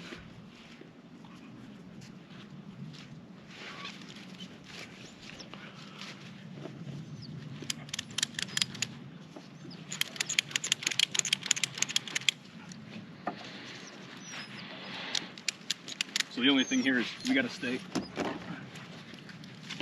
tight. Yeah. This should get us somewhere. We're not moving too fast. It should fall off. I don't know if you'll be able to pull all this weight, but you'll try. Yeah, just start mushing them when I get you. Okay. They might. Come on, guys. Come on, Zara. Let's go. Come on. guys. Come on. Come on. Come on. Nah, I think. Yeah, I don't know. Try it again. Brake was on. Nah, we're done, dude. Yeah. I mean, if we can get moving, you know, we can get 20 feet, but once we hit a hill, that's what it's gonna look like. Okay, we should have told those damn those guys. Let's say, you want to stay here with these guys and I'll jog that way? I guess. Well, what are you gonna do? Hey. I'm gonna go up there and try and find Chris, I guess. If I don't find anything up there at the parking lot, I'm coming back. How far is the parking lot, you think? I don't know. That could be 5 miles. I'd say we already went about 2. He said it was about 5, but He didn't know. 5 miles to the road, and then you got to go. that's all he wanted. Yeah. So. The other option is I can ride, because I'm at 56. I could give it about a quarter mile, half mile that way. Come back and see what I see. Or I can stay here if you want to do it. It's up to you. Nah. I'm just glad it's nice and warm. Yeah. Huh. I don't know. Shit. You still have that map on your phone? Yeah, I do actually. You might be able to pull some info off of it, but it's not like I got a landmark. Actually, I do have a landmark. Where are those snowmobile spots? There's a right, hard right. Where the hell are we? We should be on something Dam Road. McGall? Okay, I'm trying to figure where we're at. It doesn't show. Shows me a map of the area, but Yeah, I can try and use landmarks to find where I think we are, and that's usually pretty reliable. is Since it? I have that hard right there. I can't see where we're at on this map. Yeah, I'm just gonna have to. I gotta use the facilities.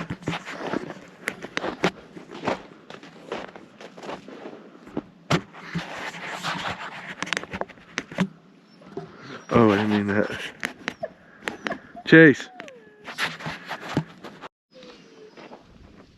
Okay, folks.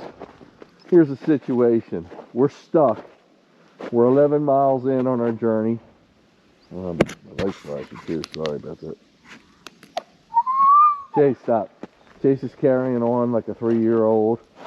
He wants to go. And Chase is only happy when he's rolling or when he's in his bed. And yeah, when he's rolling and when he's in his bed, even in the truck, he's got his issues. So I'm gonna just do a quick check and make sure the camera, my front camera's off, and because of the predicament, let me see if I can get you some light here.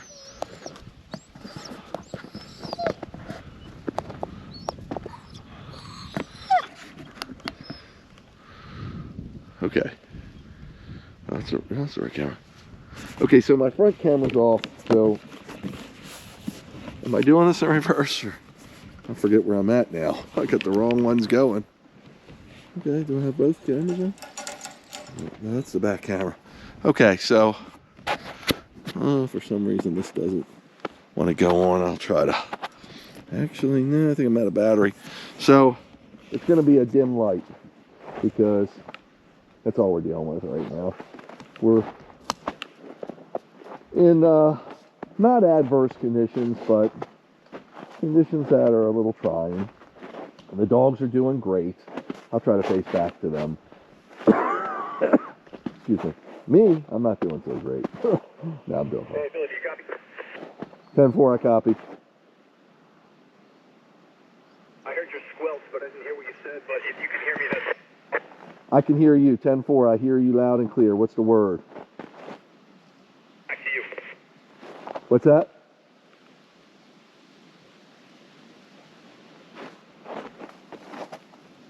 Okay, so we, about 11 miles, we ran out of juice, so we knew that was coming.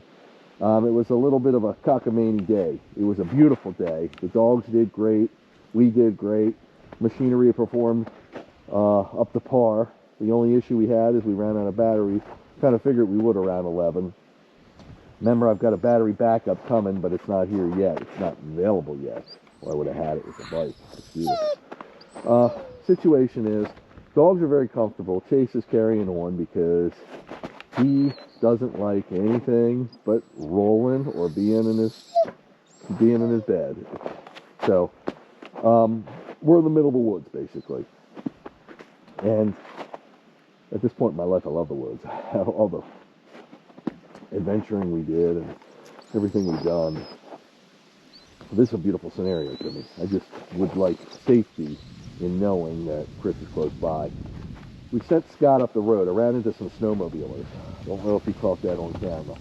And we were able to get some information of where we can get some cell signal. That's another thing we're lacking right now, cell signal. They told us where the cell signal is. I sent Scott with my phone. I've got AT&T and Verizon, so if any of those networks are there, he'll get them, which he did. He got Chris, and I think they've made a plan. I think Chris understands where we're at now, and he's going to try to get to us. So the wind is moving in, it's howling. It's awesome back here. The dogs are comfortable. The biggest concern is Chase, just because he won't relax. Again, Chase is a lean, mean running machine, and he wants to go. He doesn't want to stop. He doesn't care if we don't have any battery power. He doesn't care if there's no road left. There's plenty of road here, by the way. It's the battery power. So that's where we're at. We make the most of everything. It's always an adventure. The one thing that is guaranteed is pretty much our safety, so that's important. I'm not cold. It's probably 35 degrees, 35 degrees. You obviously see the snow on the ground. These are snowmobiling trails, like I said, and we're just working on getting Chris here. So Chase is going to keep carrying on. He's going now. Now, what problem you could have when you have a dog that's amped up as Chase? He could get really antsy and get in jag shakes, and they could duel a little bit. So what I'll do is, if he starts being a real pain to jag, stop, Chase. If he starts being a real pain to jag, then I'll move him up on this other bike. I'll just rest him there where he can't get to anybody. He's just a nudge. He wants to go. Now, you saw us as we were running into issues before on this video, and we were lucky enough to get a snowmobile guy to run back and forth between Chris and us. Chris was stuck at the time, and in the dog limo because it's icy out here. And he told us that he got unstuck, and the guy didn't have... I should have better signal now, just reiterating that Chris confirms that he got the glimpse and he's on his way. Okay, 10-4. It is icy up here.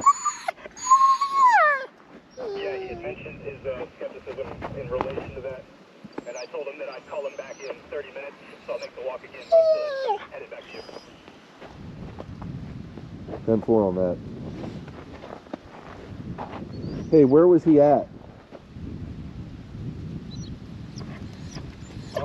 I didn't get that from him. He did send you a glimpse that you might be able to view on your messages, but I asked him just for an ETA or a mileage, and he said with perfect roads, it would take him 20 to 30 to get here. Beyond that, he doesn't know. That's why I'm going to rendezvous with him in about 30 minutes and call him back, find out what's going on.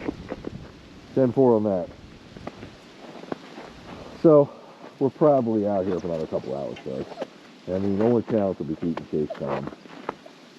Dogs, the biggest thing about the dogs is keeping them cool, and they're cool out here. They're hydrated.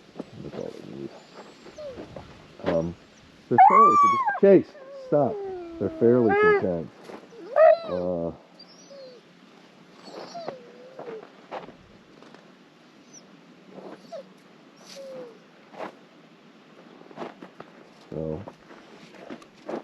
that's where we're at right now. It's not going to be a long night, but it's going to be a long stretch here. Wait for Chris to get here. And that could be a little bit challenging too because of the icy conditions. Remember, these roads are more snowmobile roads. Now, we do have all-wheel drive in the truck, but the problem is it's not working the four-wheel drive. So, that's another problem. Lola's eating ice. I forget my back camera's on. I have a camera on the front and the back, and the front camera's not working. Remember, we're running out of juice on everything, so I'm just trying to provide you with as much detail. Basically, so I have the memory. So when I look back on this from a month from now and say, I remember when I was stuck there, and I look back in it from 6 months from now, and a year and 2 years and all that stuff, it'll remind me. But the cool thing is, it's so quiet out here, and the dogs are quiet when Chase isn't whining, and it's amazing. It's like camping. Except for we all can't tent with us. There's no need to say I'm not at the least bit tired. I'm not cold.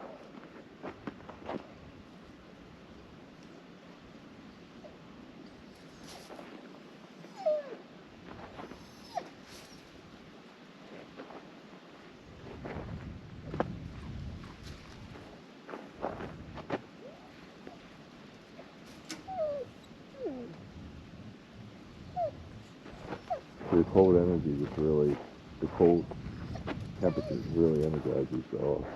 And that's why I got Casey so. I could have put another 20 miles on him, he might be a little calmer. Jay, stop.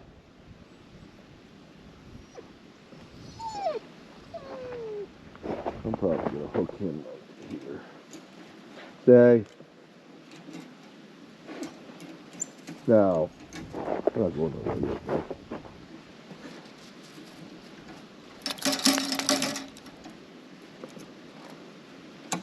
Because you're a pain in the butt, Chase.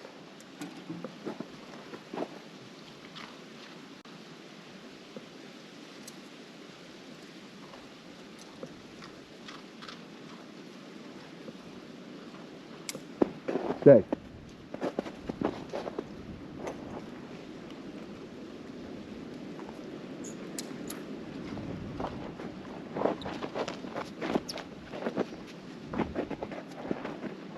So, give them some new scents and smells there.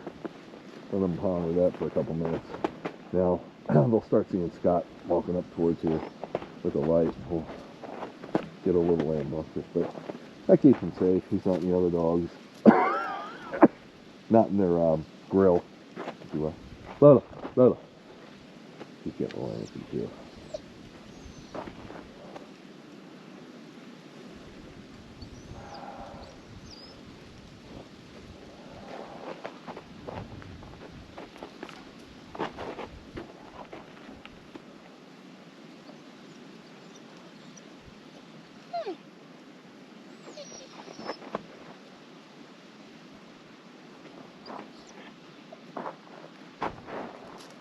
Oh, Casey, met you on match there, didn't you?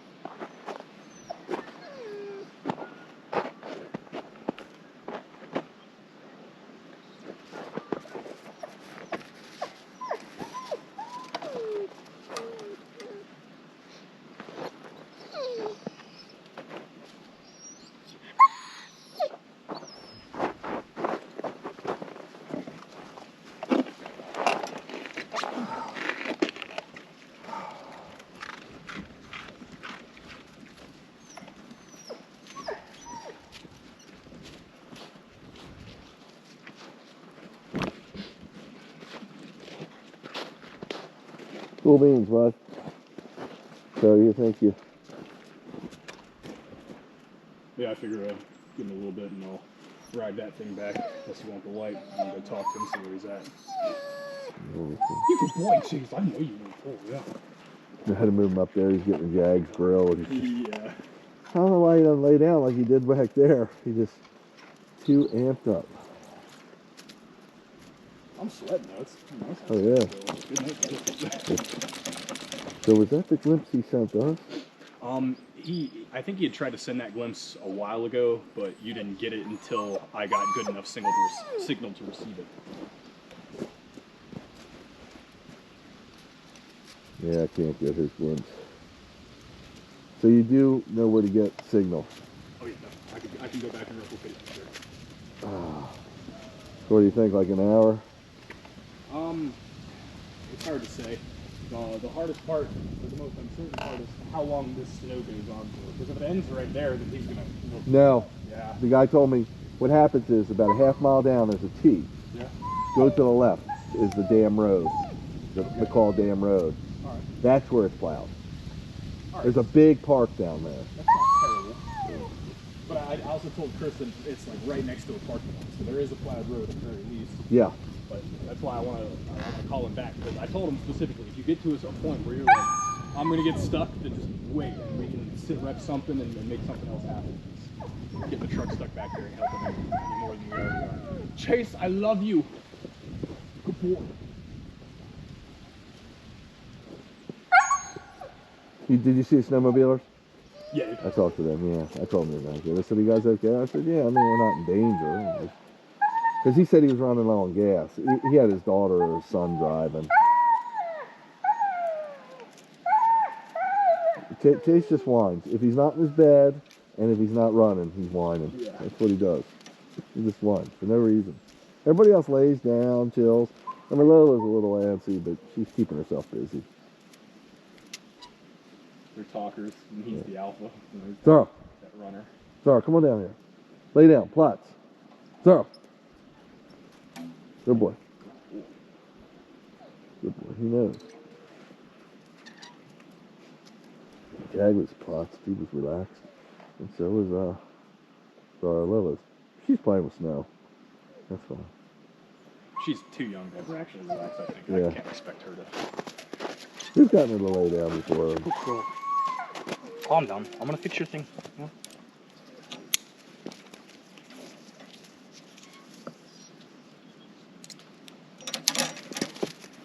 No, it doesn't mean you're free. Yeah, that's it. No, she's licked. She's linked, rather. Tethered.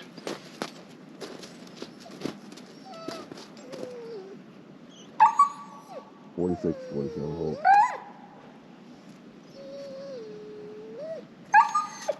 I told him 37 times to shut up, but he's just Chase.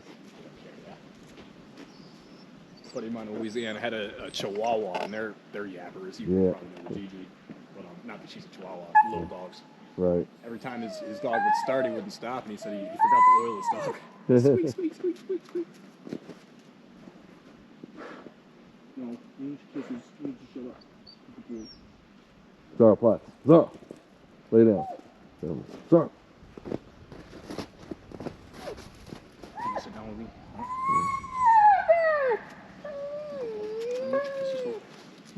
The guy said there's a cabin up there in the guy's home. He's got his pickup truck in the driveway. Oh, yeah? Because I said, can you make it through here, what do you think, with the truck? He said, yeah, it's icy. He's got four-wheel drive, but Chris doesn't have it working, does he? I have no idea.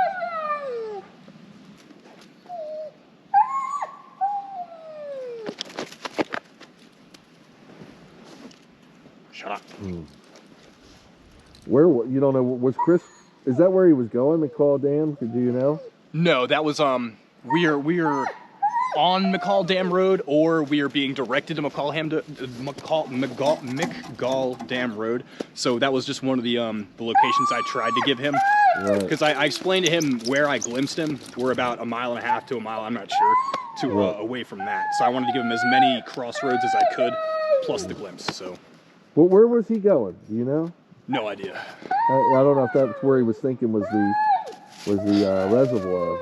He said it seemed like we took a wrong turn, and I'm like, we can't really tell the difference. He doesn't. Yeah, there's a turn here. That's what I try to explain to him. He's got no clue. He's been out on me once or twice. He comes on the trail, and he can't figure it out when he's out here either. You know, Lola, stop. Yeah, he said take a left and then take a right, and I kind of knew it was going to cause problems when he said that. It's like 47 other ways you can go. It's a whole trail system through here. Yeah.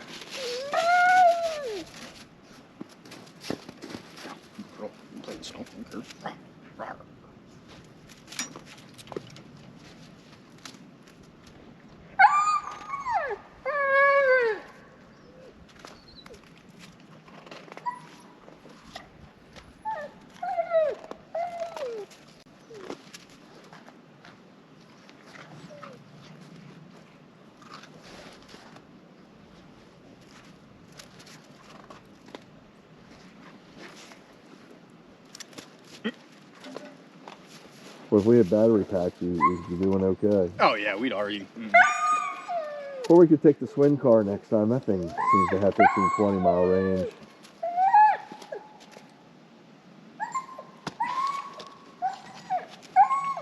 What? I don't have anything. What?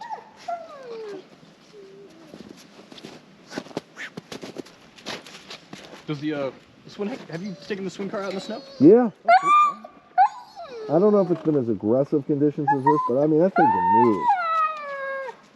The battery's a lot bigger, but it's a little more weight.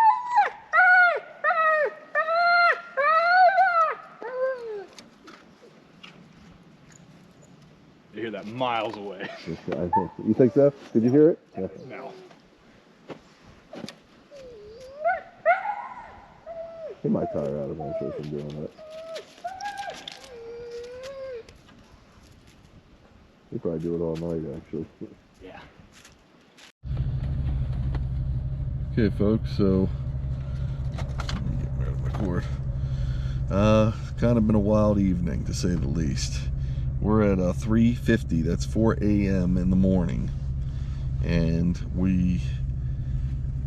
some I caught on video, some I didn't. But basically, around 6:30 in the evening, we lost battery in the scooters, and we knew that was coming. We tried to make it as far as we could to where we were supposed to meet Chris, the truck, the wingman, our wingman, and communications were really deteriorated at this point. Almost no cell service, and walkie-talkies were out of range.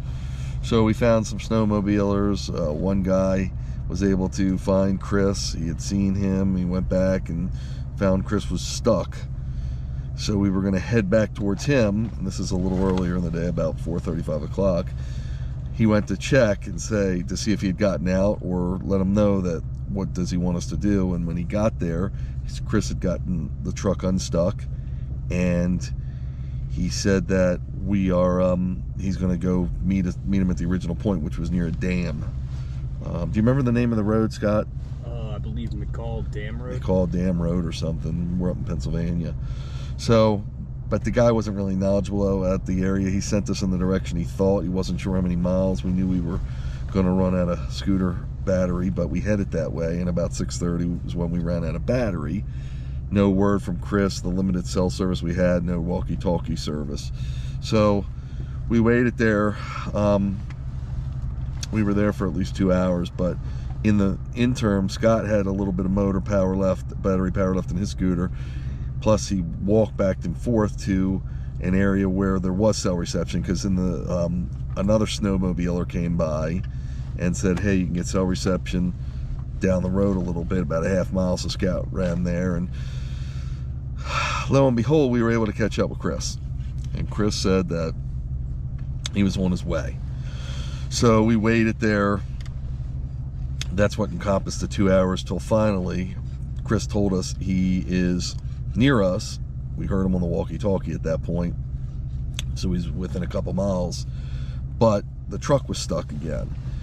So we made the decision to come back to where I was at, bring Chris there, take the dogs with us, put the scooters in a safe place out of range where somebody probably won't see them, and we hiked what I think was about 4 miles. I mean, it was mega. I had the 3 dogs attached to me, meaning Zorro, Lola, and Chase. And Scott took Jag, just because Jag, if he gets too up in the grill of each other, it's too chaotic with all the dogs. So the 3 were on my waist. 1 was with Scott on a leash, more or less. And we hiked through the forest, on the roads, snowmobile paths, whatever you want to call them. And got to the truck. We got to the truck. What time would you say, Scott? Around 1? Yeah. I think around 1 in the morning. We walked for about 2 hours at this point. And my timing might be a little off here and there if it's not adding up. And we backed out of the spot we were stuck in. The truck was stuck, and it got stuck again. So right now we're pretty close. We unhooked the trailer at this point. We're pretty close to getting unstuck. And what we're going to do is just try to get totally out of here so we can fuel our bodies with some drinks and some food maybe at a local gas station, and then make a plan to go get the scooters, and I'll keep you posted. Dogs are doing great. They're happy. They got some mileage in. Probably after our hike we had a good 15 miles, and we're happy because it's at least warm in here in the truck. Even though we're stuck, we're able to have it started and limited but some cell service. I'll keep you posted.